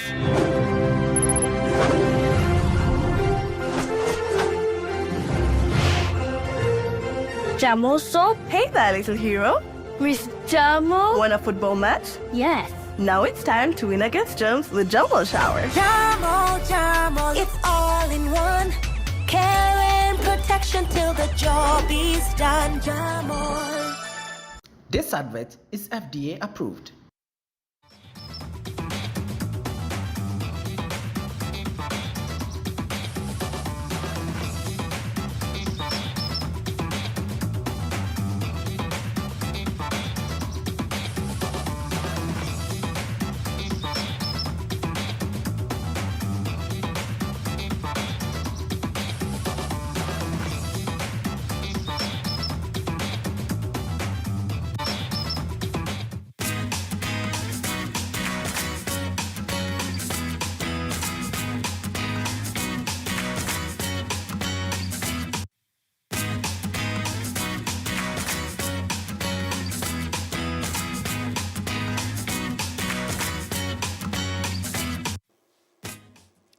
Well, you're welcome back to the AM Club right here on MX24. If you're just joining in, you made the right choice. My name is Miriam Uduak-Mensah. We're about to get into great conversations, and I'm excited. But before we do that, with Jibu water, staying refreshed has never been easier. Jibu water provides clean, healthy water you can trust as your go-to source for drinking and cooking. And with options of our innovative 20-liter bottles that come with a tap and 18.9-liter bottles, your dispensers will have a breath of new life. No, as clean, as you're clean and hygienic Jibu water flows to them for your consumption, or whether you need a cool drink to quench your thirst or a fresh cooking water to make your meals taste its best. And I've always told you that you try cooking with dirty water and see. You're asking me what does cooking got to do with clean water? Try cooking with dirty water or terrible water and see how your food will taste. Jibu has a better option for you. Jibu water is the answer to your clean water needs. Now call us on 020-9845-817 or visit our website at www.jibuco.com/GH for more information about our brand. Jibu water, a better life. Now, for a quick, delicious and authentic meal that brings the rich flavors right to your table, try Coca Oriental instant noodles. Unlike other instant noodles, Coca Oriental instant noodles are air dried, not deep fried, offering you a more healthier, flavorful choice. So Coca Oriental instant noodles are both in sachet and convenient 70-gram cups with seasoning sachet. No, for your tasty 70-gram cup, simply add hot water and the seasoning and cover it for only 2 minutes. Okay, only 2 minutes. Then stir and enjoy. Whether you prefer original chicken, spicy stir fried, or the original vegetable, Coca has something for every single person.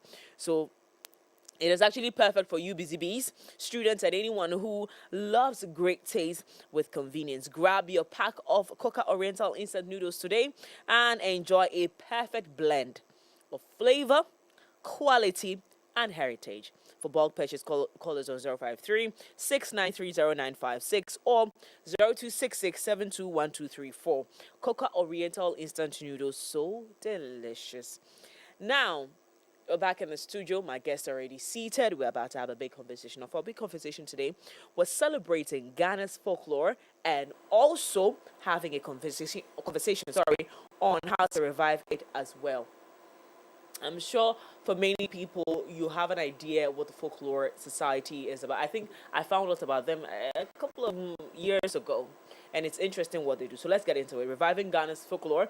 Ghana's folklore, rich with stories, proverbs, songs, and traditional wisdom, forms an important part of the nation's cultural identity. However, in recent times, modernization, urbanization, and the influence of foreign media have caused these traditional tales and oral histories to fade from everyday life. The topic Reviving Ghana's Folklore explores the need to preserve and promote these stories for future generations. Do you remember Kwekwa Nancy? Yes. Do you remember? No. So Okunore is Kwekwa Nancy's wife. There was another story. I read. I actually even had to read it again in the university. So we're going to get into that. It actually emphasizes the importance of teaching folklore in schools, recording oral narratives, and using modern platforms such as film, social media, and animation to make them appealing to today's youth. Reviving Ghana's folklore is not only about entertainment. No, it isn't. It is a way to reconnect with ancestral values, promote moral education, and strengthen national pride in rapidly changing world. Ladies and gentlemen, joining me for the conversation is Cycil Jones Abban, CEO Parables Animation Studios and Project Executive, Ananse Heritage Project. And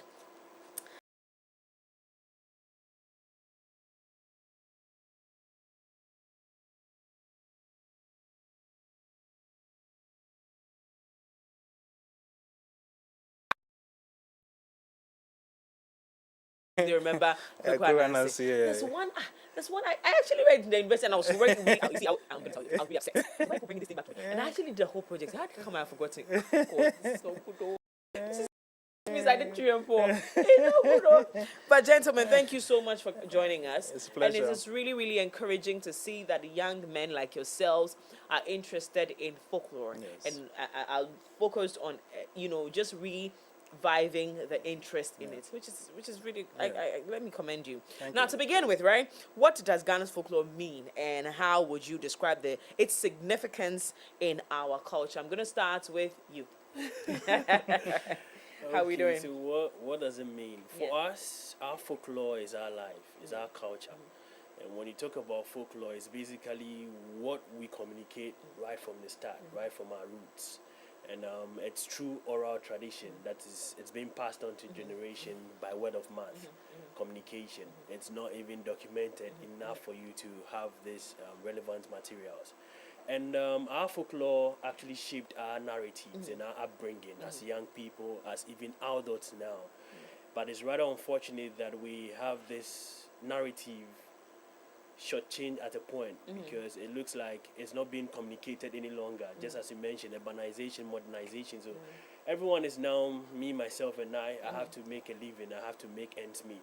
So we're losing out on these key stories fused with the necessary morals that actually shaped our thought processes. Because when they told us the story, I was fortunate to be under the tutorship or upbringing of my grandparents as well. Okay. And my mother's also, I was fortunate to meet them. I met them because they brought me here. Yeah. Telling stories. So we had TV, but then there were times where they put off the TV, and my dad, because he grew up in the village, of course, so he told us stories. My grandparents actually told us stories by the fireside because one of the things later on when I was asking her, it was like you don't just eat and go back to sleep. Yeah. You have to sit, and the digestion process is what they help you to tell these stories to keep you active.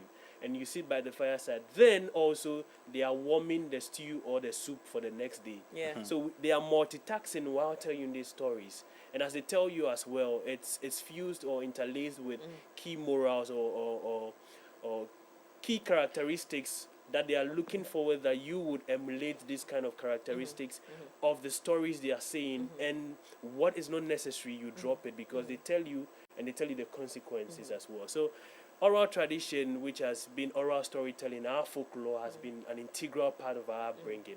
It's rather unfortunate that the narrative isn't the same now. I just remember the book I read back in the university, and that is Marriage of Ananse. I did a whole project on that. You didn't like it? I loved it. And the Marriage of Ananse, back then it was a key story that was enacted in all junior high schools. Yes. But I couldn't do it in junior high school. I still remember the lines. Yeah. And I came back to the university to come and actually shout out to my favorite lecturer, who's my sweetheart. People used to think that my lecturer and I were in a relationship because we used to fight. Mr. Wonders, shout out to you. Thank you so much for everything you did for me. That man wanted me to graduate so bad. I don't know what he was going to do for him, but Mr. Wonders, I love you so much. Thank you. Thank you, baby. But back in the studio, so yes, these are some of the things that you get to enjoy just focusing on that. Now, how has folklore shaped Ghana's identity? Now, because when we were saying that our identity as Ghanaians, we're talking our culture, talking our every aspect of it. So we're talking marriage, childbearing, we're talking family values, we're talking all of these things. And we can find them in our folklore. But, having had this taken away from us for a while, how has that, affected us? Cool. Okay, so I think it has greatly affected us. And you can see, just as I walked in, you mentioned that today you've not seen me in your usual. In the usual. I should have mentioned that first before you made this admission. So he usually is in a boo dressed like he's about to declare independence. Yeah, and I love him for that identity. But today he comes in t-shirts, Bruni t-shirts. So I was wondering what's going on. Yeah, so I tell people that the West are not our enemies. They are brothers, they are sisters. And the story of history, our independence, is not something to actually tell us that we have to act in another way towards the West. No. Even our forefathers, we had people, Ephibia, Mensan.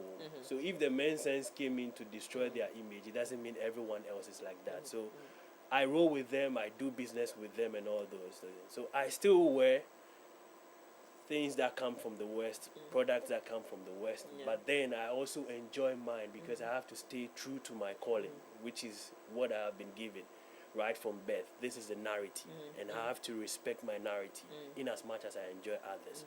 But then we find ourselves now, while enjoying others, we've lost ourselves. And that is the current state of our folklore, our heritage. It is significant to us because as a nation, just as you mentioned, our marriage, it is the same way. And because we've lost track, anytime someone wants to get married, they go back and say, I have to go and see a Busiampeni because they need to tell me the customary rights to follow. So it means we only value it at a point in time. When it's important. When it affects us directly. After they get married, they don't ask more questions. So it's part of it. then our way of living as a community. Some time back, I mentioned this also here, I think here, communal upbringing. Back then, someone would lash you in town or spank you in town for doing something wrong. Bring you home in front of your parents, give it to you again. And when they leave, your parents will top it up. Yeah. But today, touch a child. You're in trouble. And it becomes a court case. Yeah. So these are the kind of things that have not been passed on over time. And this is culture, which is a way of life. In as much as culture is evolving, changes over the years, there are certain elements which are the fundamentals that you keep. So it's just like the mobile phone is the same. But when Apple sends us an update, it takes us on a different software level. But it's the same gadget we are using. That is how we need to safeguard our folklore. That is how we need to safeguard our heritage. And that is a key thing we are doing now, because it is our folklore, it's our heritage, it's our story, and we would be the best. None can tell it than us in an excellent way. So now that technology is in, we are leveraging technology to repackage, to revive, to celebrate, to rebrand, and now globally distribute. If distribution or people in the global space has been a difficulty for them to hear. So it has not changed our stories. Our stories are still the same, but the medium of communication has enhanced. So beyond the traditional storytelling, we now have the modernized storytelling, which we are using, whether live on stage storytelling, or you are using animation, or you are using live action. You're still telling your stories, and the components are still there. Beautiful. And this reminds me, I think it was about 2 years ago, I was in Nigeria, and I think it was actually for one thing, but I ended up in another event, and it was the launch of one animation they're done about a character, and in South Africa it's the same. And I was like, okay, initially I thought it was something that it was not, nobody was communicating anything to me, but then it's relevant today because these countries have taken it seriously to, even in their, in the child's life, since now animation is taking over, they have decided to embed their own cultures. And so you see them, they do a lot of these, their storytelling. In fact, there's actually one on Netflix right now from Nigeria. Yahoo, I think. Yahoo, beautiful one. And so I think it's time. But let's backdate a little. I'm coming to you now. Because you have grey hair, so you understand this one better. Back then, what was the importance of sitting children together and telling them stories about something they might not ever experience? Others thought it was a waste of time because I did now me better by the fireside. Now me I was saying TV. Now we'll take TV. I did now, and I was a pension baby, so my dad was, and so he did that a lot. He used to stress out, and we had neighbors who used to think that, oh, can I move it? He would walk us in the house, and our house had an open fence, so you can see into the house. So my dad was an interesting human being, so people used to sit on the wall to kind of just be watching him playing basketball or tennis. He was old, but he was powerful. And so, but there were days where he would sit us down and be telling us stories, and he would create that ambience, and you'll be wondering why. What is the essence? Why? What did I do? But what was the importance of that? Okay, so I think he said it. I heard him saying one of them, which is the fact that you've had a hard day's work. Everybody is here. We're getting ready to sleep. You've just finished eating. All right. So you settle down, and then in the course of telling you the stories, I'm helping you to digest the food, so that you don't just go and sleep and then you have issues that they knew that, all right? So it's just a way of sitting down, letting them relax, telling them stories whilst digestion is taking place. So that's one aspect. Another aspect is that it was a very powerful tool. Storytelling is very powerful. This is a way that you shape their mindset. So they found that as a tool to shaping their mindset. These stories help them to understand how you should behave and how you should not behave. The consequences of greed, the consequences of being stubborn. So all these Ananse stories that were being told to them, sometimes when you're training children, it's very difficult. Don't do this, you talk a lot.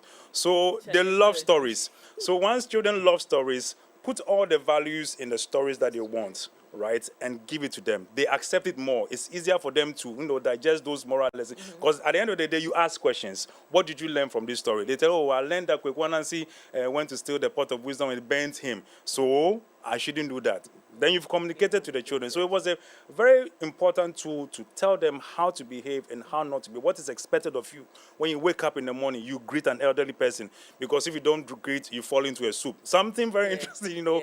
So those were ways that they were shaping their mindset, and we enjoyed them. We benefited. So unfortunately, today's generation don't know anything about that. So when you talk to them that, oh, when you meet an elderly person and you are sitting down, just give up your seat. They don't appreciate that. They ask you why.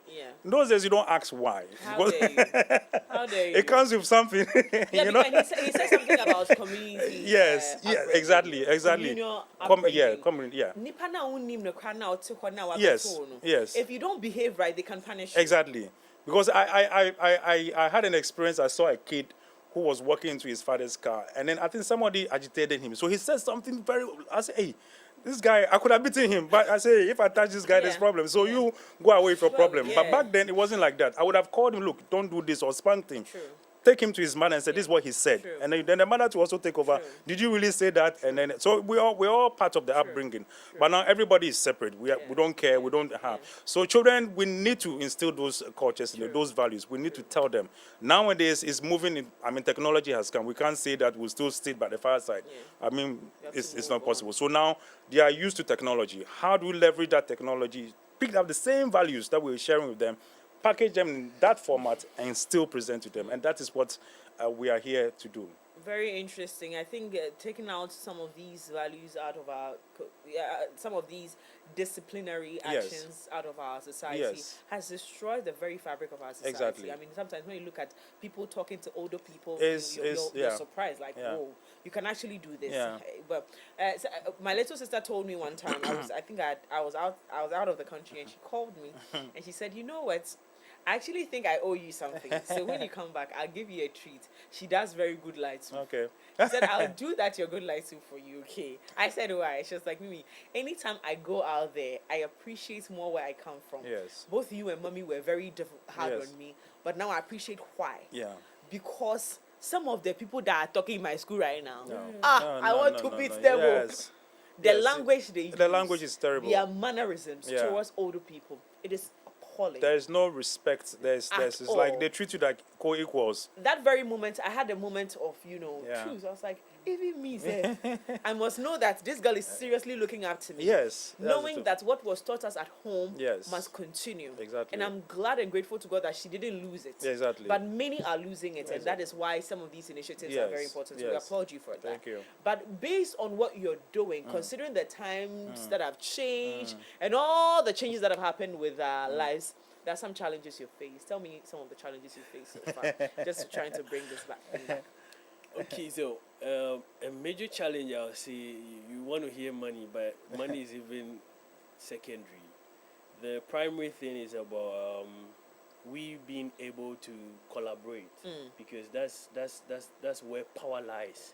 And if we talk about how community came together to bring up a child, and today we cannot come together as a community to make sure that these stories that shaped our narratives, our thought processes, will be live on stage or on our applications for people to enjoy them, and not beyond enjoying, be shaped and think the right way. So collaboration is a key thing. I think it's a major challenge here, and it's always within. Everyone wants to be like, I am the only one doing it, and it's really taking us back, and it's making the work very difficult, because I think at this point in time, everyone has proven the point that they are capable of doing something, and it's about time we come together and we do more.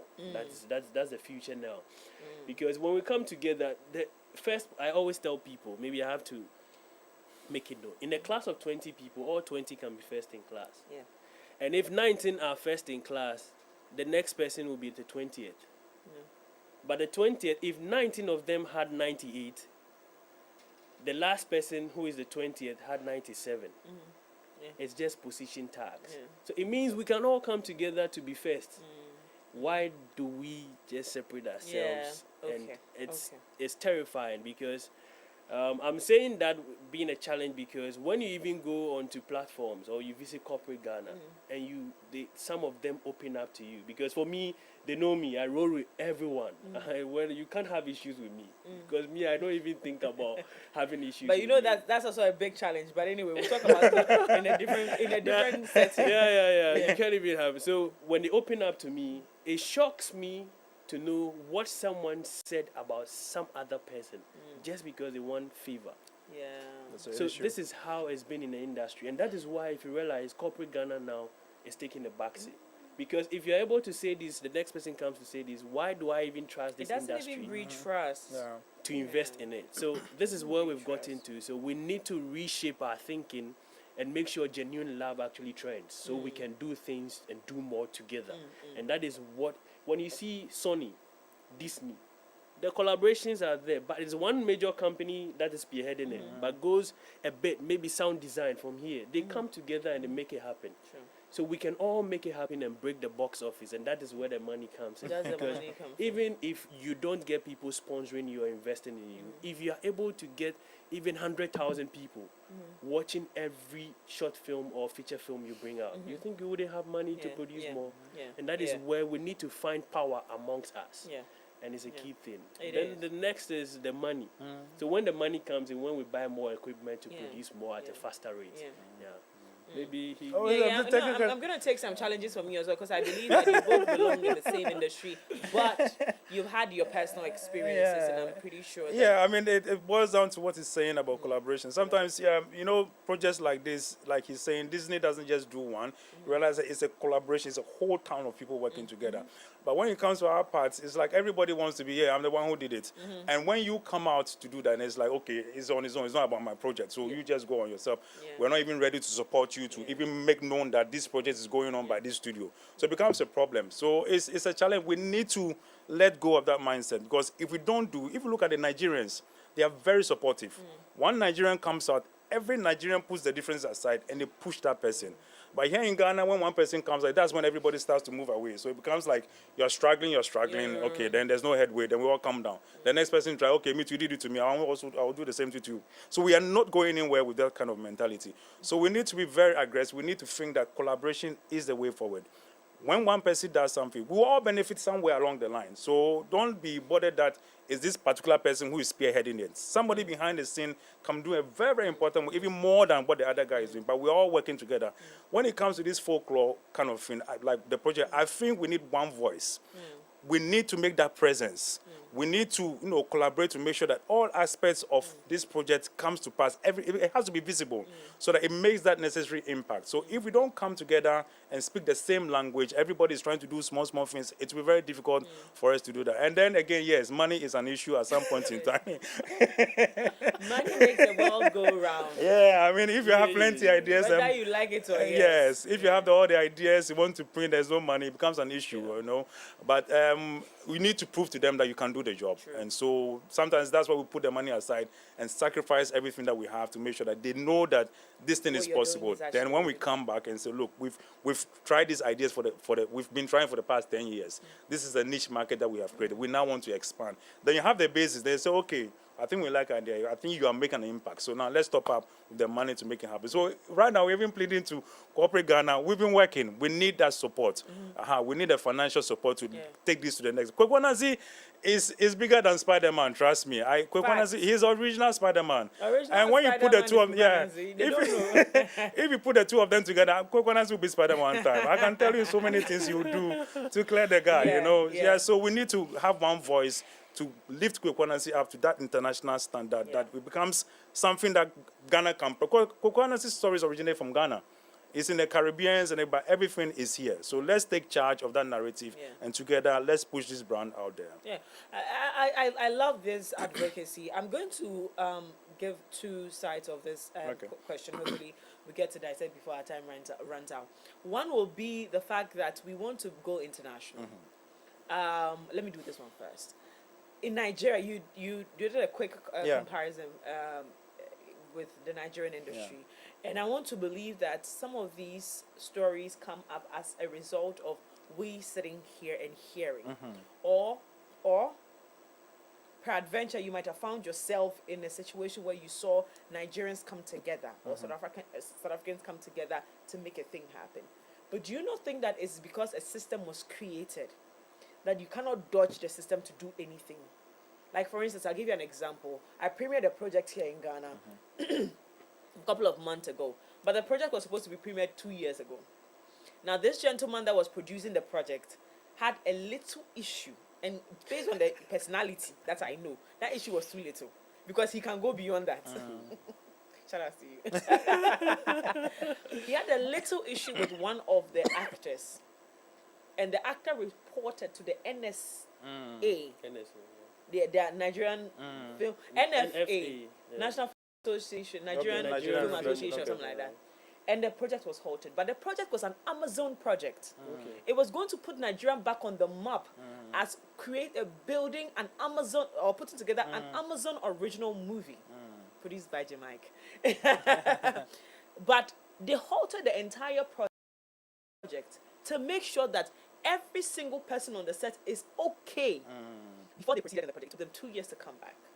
Now, my question is that this is a system that has been created. Do you think that Ghana Film Authority would have had that power to be able to control a set like that? No. Do we even have a system that works? Now, it came out that all the were because doing this project, that's African, then the Africanism set in. But when the Film Authority found out the truth, they let it go and allowed them to produce a show. But that's a system that works. Yeah. I get your point. So there was a system that protects these people, but do we have that in Ghana? So if we are asking for equity, we must come with clean hands. So the system isn't there. That is one. And Shegu Arisen was at the NFA dialogue, and he made it known to them that the conversations you're having, there has to be certain systems, certain structures, even the security of the actor. Even on set. You need to do all those things, and it looks like we're far from doing things right, and it's because a few have actually hacked the system and is working in their favor, because when they apply their negative moves, it works for them. Just as you mentioned, you saw that when they settled everything, they all came back after 2 years. They still came back. In Ghana, you find someone who will say, if you are not off the project, I am not going to be on the project. So that's the difference. When I speak about Nigerians, people think I just speak about them. But I have uncles who are Nigerians. I slept in the same room with them. And some way, it has shaped my thoughts. When they say, boss, una don't know, make we go grandma in there at 12. I'm telling you, 11:30. No matter where you are, you need to start a journey. And by 12, we are at the grandma's point. And when they say we are leaving at 6, 6:30, we are at home. They told me that was like 15 years ago that they want to do music. As we are talking now, they are musicians.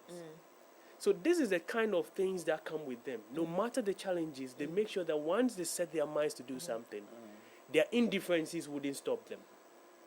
They will rather make money and sit down to rather quarrel, petty stuff, but they will keep the business running. So you find, look at Davido, look at,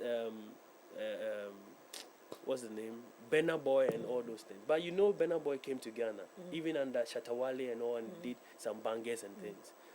But let's compare things now. It's because they have a system and they have a structure. And when it comes to selling their product, they don't joke. So everyone comes together. And even when they are trolling, they are promoting. It's strategic trolling. Because they know there are certain people that are attracted to negativity. Whether you want to do positive, they don't like it. So they know how to strategically troll, where publicity still becomes the focus. But here, I don't want to mention names, but on set, someone will tell you that if you don't drop this actor, then forget about me being on set. So it's a terrible space to be. And look at us now. But look at the song from Mr. Easy. See what we've done. When our artists roll with the Nigerians, you see where they go to. No, me, that one day, I will not let you go there more because I think in Ghana, and I always say this, and they know how I feel about this. I think Nigerians shake in their pants when they see Ghanaians. You people don't know this, but you have to know. They shake in their pants when they hear that a Ghanaian is rising. Yes. So what they do is a technique that I don't want to give a name to, but I'm going to show you how it works. It's a rubble. So, It's a rubble. So when they see you rise, instead of fighting against you directly, they collaborate with you against you. Okay. And it's a system that works, both in the media space, in business. And I'm going to give this example again. I don't know how facts to it, but I think this will be 2015 or 2016 thereabout. Glow came to Ghana. Okay, it's not Glow. I tell you the truth, it's not Glow. A network came to Ghana to come and do business. And one other network swallowed their SIM cards, bought every single. So in their coffers, all SIM cards were gone. But there was nobody using it to stifle. So they have supported you. They bought your SIM card too, but they're using it against you, and that is the process. That's the strategy. Some of these countries use against Ghana. Now Ghanaians deem these brands bigger than themselves. So what they do is that, it's a great idea to collaborate with someone in Nigeria. They say they have numbers, but what are the statistics? How do you know it works for them? What are the strategies that they use in Nigeria that works for them in the big economy that they have? Because currently, name the 3 artists that are reigning in Nigeria. It is Davido. Even Wizkid has disappeared. Currently, Davido is probably and maybe Kiss Daniel because he has a new song. Then Iyanya is coming up after being away for how many years? You see, so the system has swallowed them, but we're looking at them as big giants. But in Ghana, we can name at least 5 new ones and 3 new old ones. 3 old ones being Sarkodie, Shatawale, and Stonebwoy, right? Yeah. And then we can go back and say that there's the Black, Kojo Black, and then there's the Last Maid, and then all these boys are new boys. When you go back to Nigeria, you want to talk about the new biz, they're all under Maven Records. And your Maven Records, do you get what I mean? So the system is all we need. But when it comes to whether or not we're thriving or we're making it go, we are actually the threats to many African countries. That we are. We are. Gateway. So we need to know how to leverage that. The center of the world. Anyway, we're coming back to it. We want to modernize our distribution of folklore. Are we going to make sure that even though we're evolving into that space, we're going to keep the story still authentic, true, and as quality as it's supposed to be? Because we don't want to, infiltrate that part of our story. How do we do that? So we had a very long time trying to decide exactly on this issue when it came to the rebranding of Ananse character.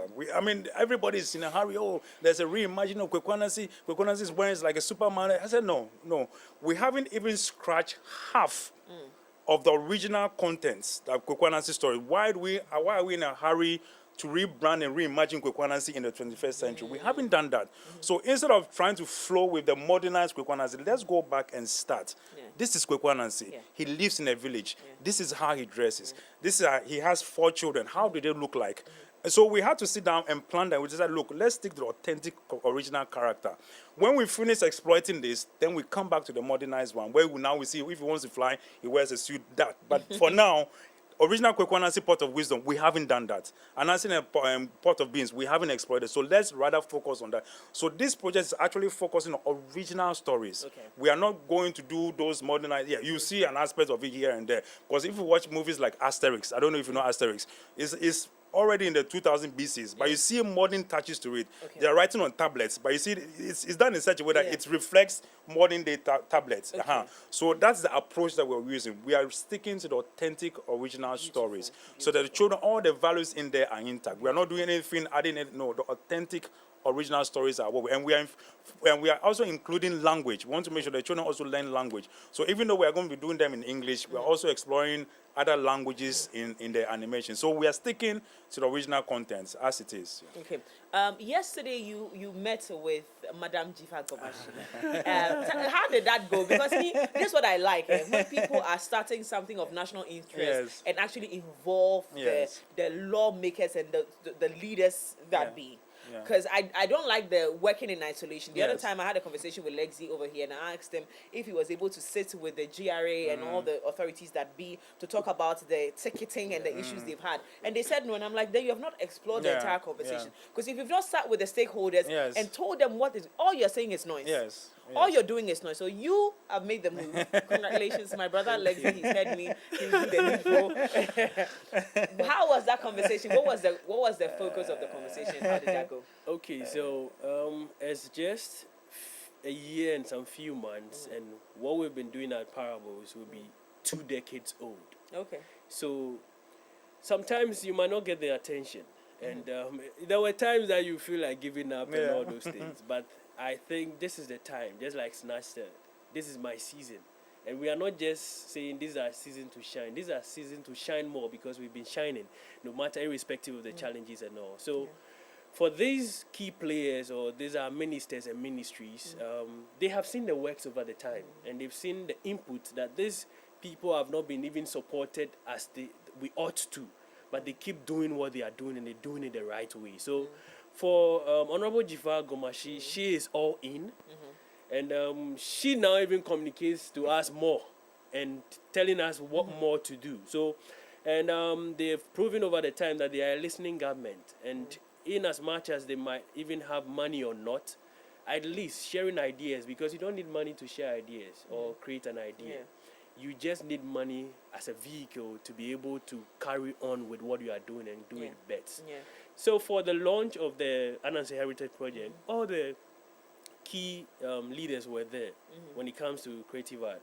So the Ministry of Tourism, the Ghana Tourism Development Company, National Commission on Culture, Folklore Board, National Film Authority, they were all present. So these are people that are listening, and they want to know the way forward, because animation is not just, it's a huge industry. Voiceover, scripting, post-production, editing, sound design, all those things come in. And if we just sit and we let the people understand and they think it's just drawing or just creating characters and just putting them on set or on our screens, then we'll be missing out. Because even for our actors today that are finding it very challenging to go back on live set, their voices can still pay them. So the stakeholders have understood that it is about time that they support what is going on. And it's not going to just be something that is beneficial to us as the producers, but it's going to benefit everyone and even the global space. Because in the Caribbean, in the West, even people are traveling down to come and just hear our stories. And surprisingly, we are not able to tell our own stories. And people are interested in telling our stories, and they don't tell it the right way, then it becomes an error. So we're thankful to Honorable Jifa Gomashi, who has all the other directors and all the other CEOs under her, who has helped us, because right after the launch, this is one of the launch that we've done, and it's very, very private. Just a few people stick, because we are talking to, it's about time. It's not just family and friends come and sit down. We are talking to people who we can leverage their influence to do more. Absolutely. And afterwards, it was like we had 50,000 people in an auditorium and we're talking to. And all the media houses have been very supportive, just like MX, calling us today to have this discussion. So Jifa is all in. And all other CEOs are all in, just like MX24 is let me all quickly in. add that. And also, for my Madame Honorable has also been, like he said, very, very supportive. And one of the other reasons, she's also into storytelling. She's into movies. And one of her productions, By the Fireside, is actually what started this whole idea of putting cartoons together to retell the story. So it's an extension of the things that she was doing way back. So when she saw it, she really fell in love with it. She's really just the best person to have this conversation with. So So gentlemen, thank you so much for coming. I would have asked what's next, but if you can quickly tell us in 2 seconds, then we can go. Okay, so in December we're going big. It's the 12th anniversary or celebration of time with Ananse live on stage, telling stories, reenacting the by the fireside of kind of experience. But now, when we got to 10 years, we changed it and it became Ghana's first cartoon festival, Ananse Chrome Toon Festival. Then the next year it became Africa's International Cartoon Festival. So on the 26th of December at the National Children's Library Airport Residential, we are gathering there. This is the best family event ever, and it's been over the years, and you've seen it. So be there, and as major, last year we had over 100 submissions from over 100 artists from all across the world. Then we have almost 10 countries from Africa represented, and some even traveled in, and they were part of the festival. This year we haven't more than that. So it is packed, it is loaded. Ananse Chrome Toon Festival 26th Oh, that's December. what it's called, Ananse Chrome. Yeah. So this year you're going to be a part Come of to it. Ananse Gentlemen, you understand. We're reenacting the beautiful stories that were shared to us as children. We're joined by Cycil, Jonas Abban, CEO, Parables Animation Studio, and also VT Albert Tetteh, Project Director, Parables Animation Studios, and of course, Ananse Heritage Project. Thank you so much, gentlemen, for coming. Now, to you out there, let's keep blazing the fire when it comes to our culture. I'm with that. And so let's stay connected as we learn and grow together. It's time for us to get into the plug right here on the AM Club. Gentlemen, thank you so much for coming. We'll be right back. Please tell them to share the link. Share the link. Our link.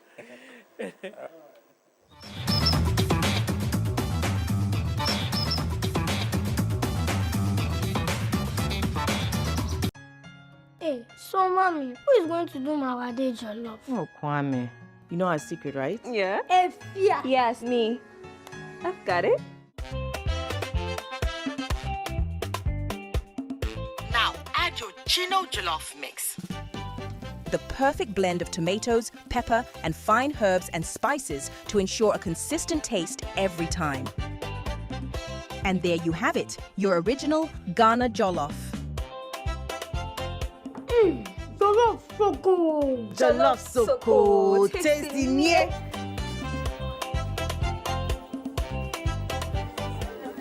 What is going on here? Enjoy Jollof the Ghana way. Gino Jollof is made with the perfect blend of tomatoes, pepper, and fine herbs and spices to ensure a consistent taste every time. This advert is FDA approved.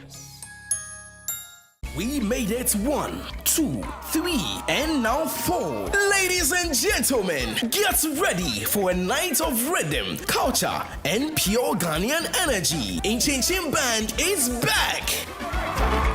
And this time, it's bigger, louder, and more electrifying than ever. It's the Inchin Experience, the Avivi edition.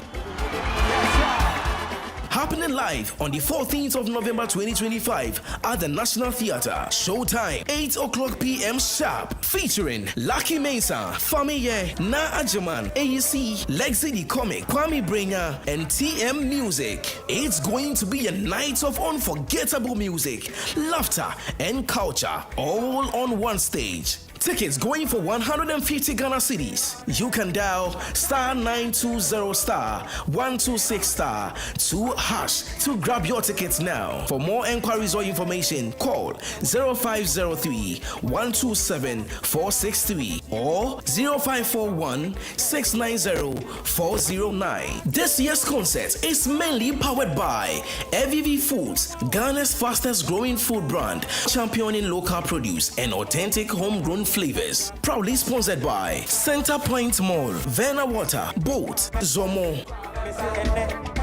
Media partners. Don't be left out of this year's amazing experience. Come and let's have fun together. Inchin Experience, Ghana's rhythm, our legacy. Inchin Experience. Feel the music.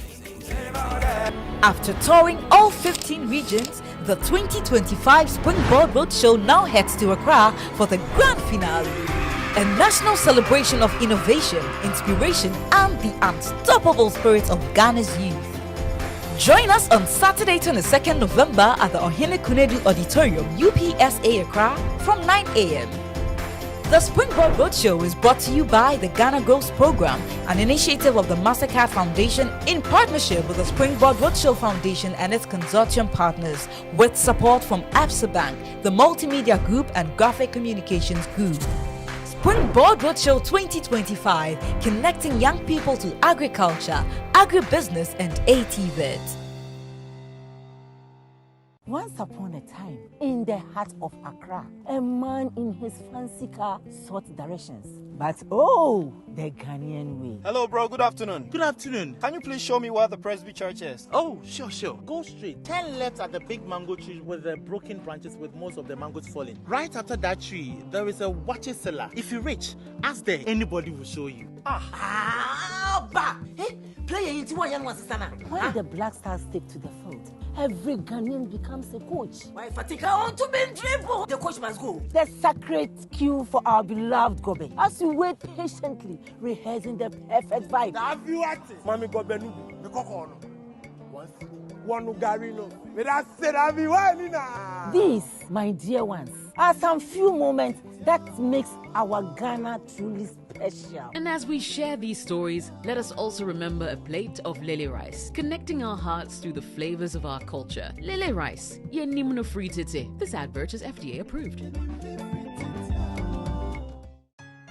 Hey, so mommy, who is going to do my wade jollof? Oh, Kwame. You know our secret, right? Yeah. Efia. Yes, me. I've got it. Now add your Chino jollof mix. The perfect blend of tomatoes, pepper, and fine herbs and spices to ensure a consistent taste every time. And there you have it, your original Ghana jollof. Jollof so good. Jollof so good. Tasty near.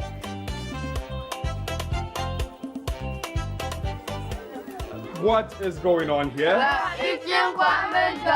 Enjoy jollof the Ghana way. Gino jollof is made with the perfect blend of tomatoes, pepper, and fine herbs and spices to ensure a consistent taste every time. This advert is FDA approved.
Introducing Betway's Bet Influencer, a groundbreaking feature where you can make money by just sharing codes. He just needs to share his codes and make money. The more his codes are used, the more money he makes. Oh yes, so what are you waiting for? Anyone can be a bet influencer. Share your codes and make money. Bet Influencer, another world first from Betway. This advert has been approved by the Gaming Commission of Ghana. Betway, get way more. As a mother, I'm always ready to keep my family safe and healthy. Wow, we won the match. I'm proud of you, son. Well done. Thank you, Mom.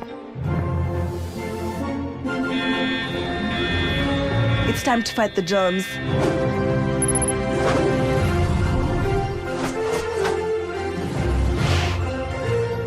Jamo soap? Hey there, little hero. With Jamo? Want a football match? Yes. Now it's time to win against germs with Jamo Shower. Jamo, it's all in one. Care and protection till the job is done. Jamo. This advert is FDA approved.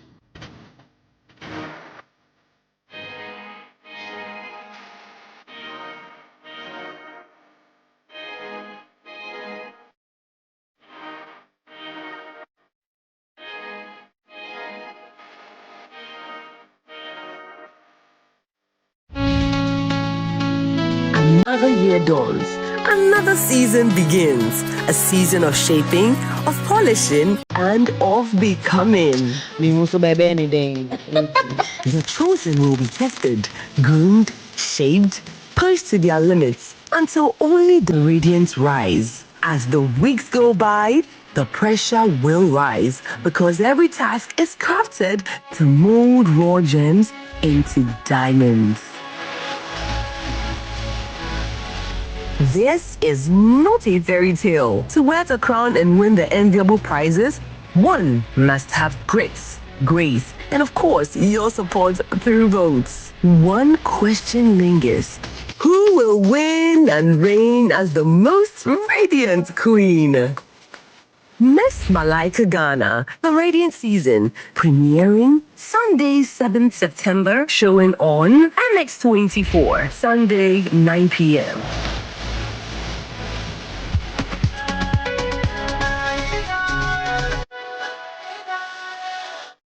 Welcome to a brand new season of VIP Access.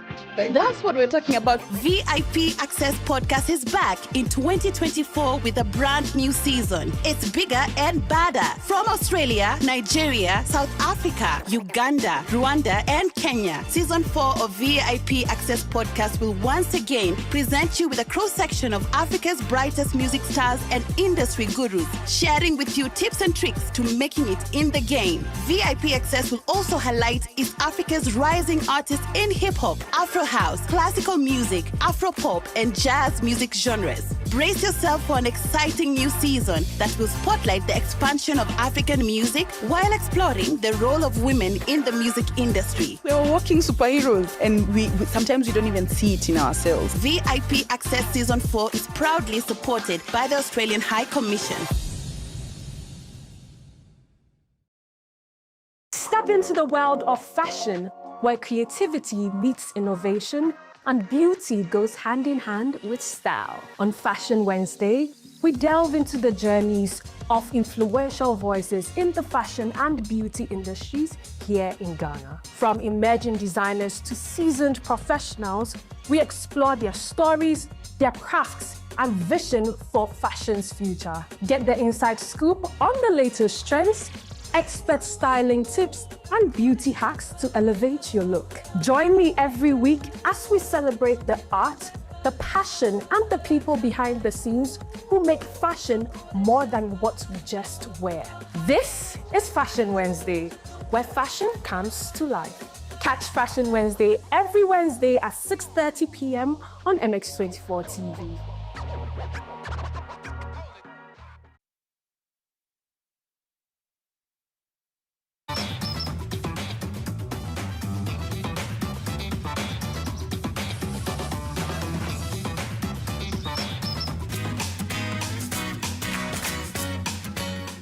You're welcome back to the AM Club right here on MX24. My name is Miriam Uduak Menta, and yes, you're welcome back. We're about to get into another big conversation, and yes, I promised you that I was going to go back to school this year to go and learn a language. And every single time this young man walks into the studio, I remembered that, that I lied to myself. It's November, guys. I didn't do it. Anyway, well, joining me for the conversation this morning, it is Michael Chachu Aholu, Head of Communications at Alliance Française at the Accra. If I went to this school, like right now, I will be speaking French. Yeah. But me, I didn't go. But don't worry, next year we'll go. Okay, Prince Chu is here, say Operations and Business Development Manager, Leti, and of course, Ophelia is also here. Good morning, lady and gentlemen. How are we doing? Very well, Good, thank good? you. How are you? Awesome. I'm very well, thank you. Let's start with the lady over here. They were trying to convince me earlier to do something. In this life, if you know yourself, you speak the truth. This year, I told myself I was coming to Alliance Française to study one language, and the focus was French. Yeah. I don't know what happened. Honestly, I was determined to be there. It didn't happen. But you see, it's not too late. When is the next session? I think they just started. Yeah, they just started a new session. Just started. There might be time to join. There is time to join, actually. God help us. All right, back to the conversation for today. So you're going to pronounce this for me. Sure. Because I didn't come to the school. You pronounce it for me. What is this about? So this is Novembre Numérique And it's an initiative from Institut Français. And it's a global festival celebrating digital creation and innovations in the digital world. Awesome. And it started in 2017 and has already taken place in about 70 countries and about 130 cities. But this is the very first edition that is happening in Accra, in Ghana. And it's being co-produced by Leti Arts and Alliance Française with a focus on artificial intelligence and artistic creation. Awesome. Thank you so much for that background. I'm going to come back to you, sir. Let's talk about Leti Arts. What are you doing essentially in this project? Okay, so Leti Arts has been there since 2009, 15 years. And what we do is we are a game studio. We produce interactive media, and with the focus and rooted in African folklore. So we have games on Ananse, we have games. Oh, so we're doing a lot of folklore today. Yes. Beautiful. Yeah, I met them. So we are all in that space, and we've been doing this, as I mentioned, for the past 15 years. Our partnership with Alliance Française goes way back. It's a very promising and beautiful partnership that we have with them. The Novembre Numérique started when we had a conversation with Alliance Française that we already have a VR center, which I was here some time back to launch it. And throughout the VR center, we've seen promising things coming up, and this includes the festival that we are doing. So, as Ophebia said, Novembre Numérique is the digital month of November. Literally, that's the meaning.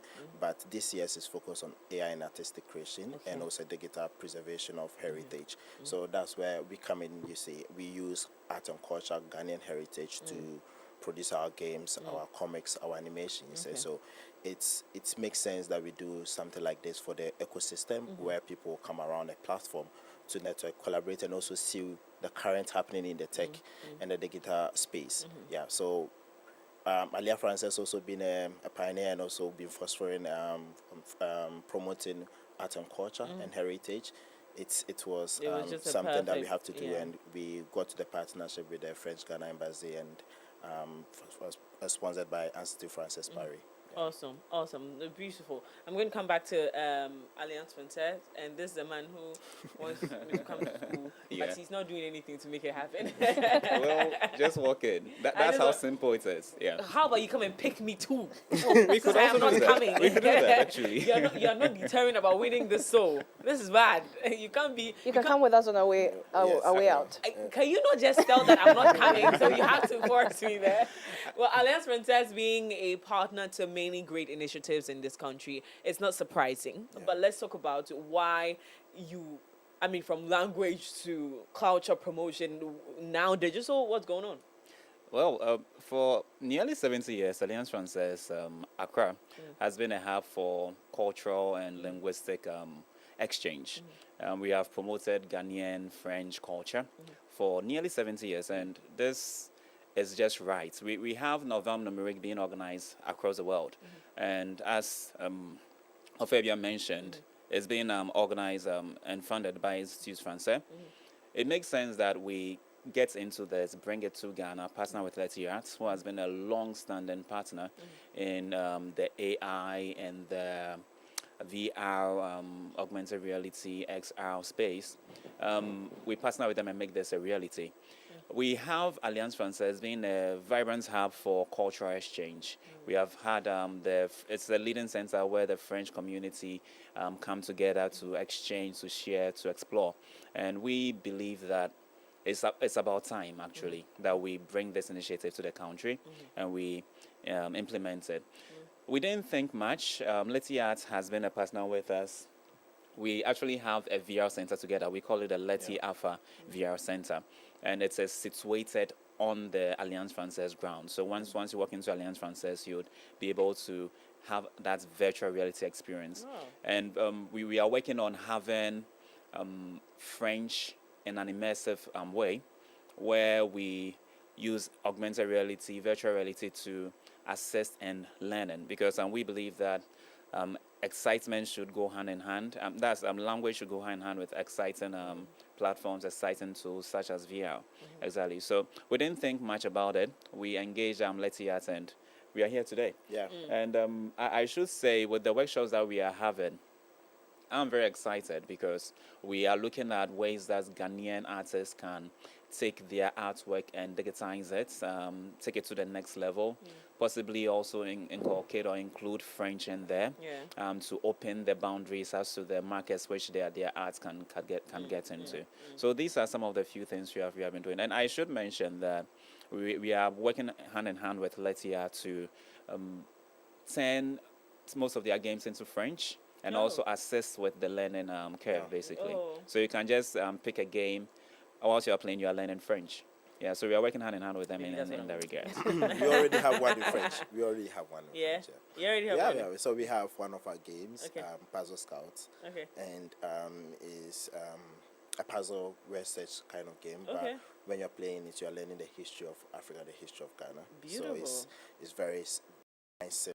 Love it. And we have it in 2 languages, English and French, obviously. So when you go to the VR center, you can definitely you can get to experience that. Beautiful. Now, I'm coming back to the lady in the room. Let's talk about some of the experiences people are going to have just being at the Novembre Numérique. Yes, I like it when she when you mentioned it in your the lady takes. You see why you need to add women to everything you do? Please go ahead. Why? So we have a range of activities happening from November 5th to November 7th at Alliance Française. On the second day, for instance, there's lots of industry talks and workshops with personalities like Joe Wacko, who's hosting a workshop on sound. There's Dobison as well, who creates immersive experiences of Ghanaian culture. And on the last day, we have panel discussions. There's a fireside chat. On the first day as well, we've got a few conversations, industry chats, as well as, of course, the first big launch of the event. Prince, you want to walk us through a few of the specific on the first day, we are going to have the launch of the Novembre Numérique for the first time happening in Ghana, where we are bringing industry ecosystem players in the tech, art and culture industry. We will have presentations from some of the organizations and institutions on what they are doing in the space and how it's actually helping the ecosystem or enabling the ecosystem, basically that. And there's going to be booths of showcases. So we have from art to AI to animations to games to digital heritage, obviously, all happening at the same time. And then second day, which we thought, this is not only a platform for you to come and listen to people talk, but also to learn. So we have series of workshops, as Ophebia said, Jowako handling sounds. We have Kale from Radio Interactive doing introduction to Unity in Excel and immersive experiences. We have KNUST Responsible AI Lab also being around to handle AI and article AI and open data. All this workshop happening on the second day. And then the booths still open, Leti Arts and our partners also be around to talk about career path in the ecosystem, how you can take opportunities and make a feature out of it, because we are expecting students, so it's open to everyone. So we are expecting more students to come on the second day. So if you're a student and you definitely want to see what my next step is after school in the digital space, you need to be there on the 6th. And and it's free. It's totally free. It's a free event. It's a free event throughout. I see. I mean, you people know that when we're going to Alliance Française, it's never free. It's never because it's not usually expensive. But you need to pay something. Oh, wow, that's interesting. So this is absolutely free. And I think it's a great opportunity for us to tap into. Now, finally, before we wrap up this conversation, I'm going to ask you, Alliance Française. How do you pronounce it? Alliance Française. Yeah, I want her to pronounce. What impact? Okay, finally, what impact are you looking at having on the participants? What impact are we looking at achieving at this event? Well, I think I should not be selfish. We should let this question go round because they have really interesting answers as well. But Alliance Française Accra, what we have been doing is that we have been bringing people from different ethnicities, different places, geography together for them to share, explore in language and culture. And we are very excited about this particular festival because we bring experts in the tech industry and also experts in the arts industry, and they come together basically, and it would just be amazing what they would create together. I'm just excited, and the impacts I want to see at the end of the festival is a documentary filmmaker or an artist, a digital artist, getting to learn new mediums in which they will be able to express their art, or taking on new projects outside of Ghana within the French-speaking world, and all those. So the impact is a lot, and I believe that when you come, you'll be able to define how impactful it would be to you and on your craft, basically. I love that bit. Okay, so there you have it. Novembre Numérique. Happening from the 5th to the 7th of November, and so your November is not going to be boring. There's an opportunity to learn. I keep telling you that every single time I show up on this show, there's an opportunity for us to learn and grow together. And this is one of those incredible opportunities. And guess what? It's free, so you just have to be there. It's from 5th to 7th. Be there every single day of the. That's just tomorrow. So it's starting tomorrow, guys. I don't think you want to waste your time, because AI is the future, and we need to understand what it is that we're working with. So it's very important for us to do, and it's happening at Alliance Française. Gentlemen and ladies, show up ready to learn and grow. Any other ways you would want us to? So if you want to participate, you're not paying, but is there any form of registration? Yes, I wanted to put that out there. So just visit www.afaccra.org. There's a poster that meets you. It's the Novembre Numérique. Just click on it and you'll be able to register from there. Okay. So just visit www.afaccra.org and you'll be able to register. If in case you don't get to register, don't fret. Just get to Alliance Française. We'll be able to register you, and you'll be able to enter into the premises to enjoy the festival. But it's easier if you register before, because you don't want to stress yourself at the gate. Ghanaians sometimes I don't know. So please do come by and have a great time. I'll be there. Obviously, MX24 is going to be there. Okay, and so just be there. Let's learn and grow together, ladies and gentlemen. Without anything you want to say, because I'm not going to give you opportunity.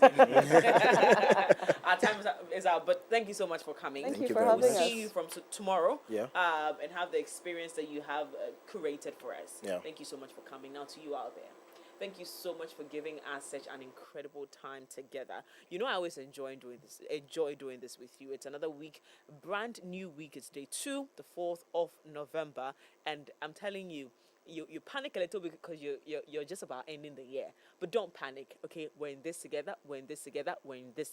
Hold my hands. Let's do this together. We're going to end well, and that is what the promise is. Have a great day, and make sure to show up tomorrow from 7 a.m. to 10 a.m. right here on the AM Club as I join you to have another incredible show. My name is Miriam Uduak Mensah. See you again tomorrow.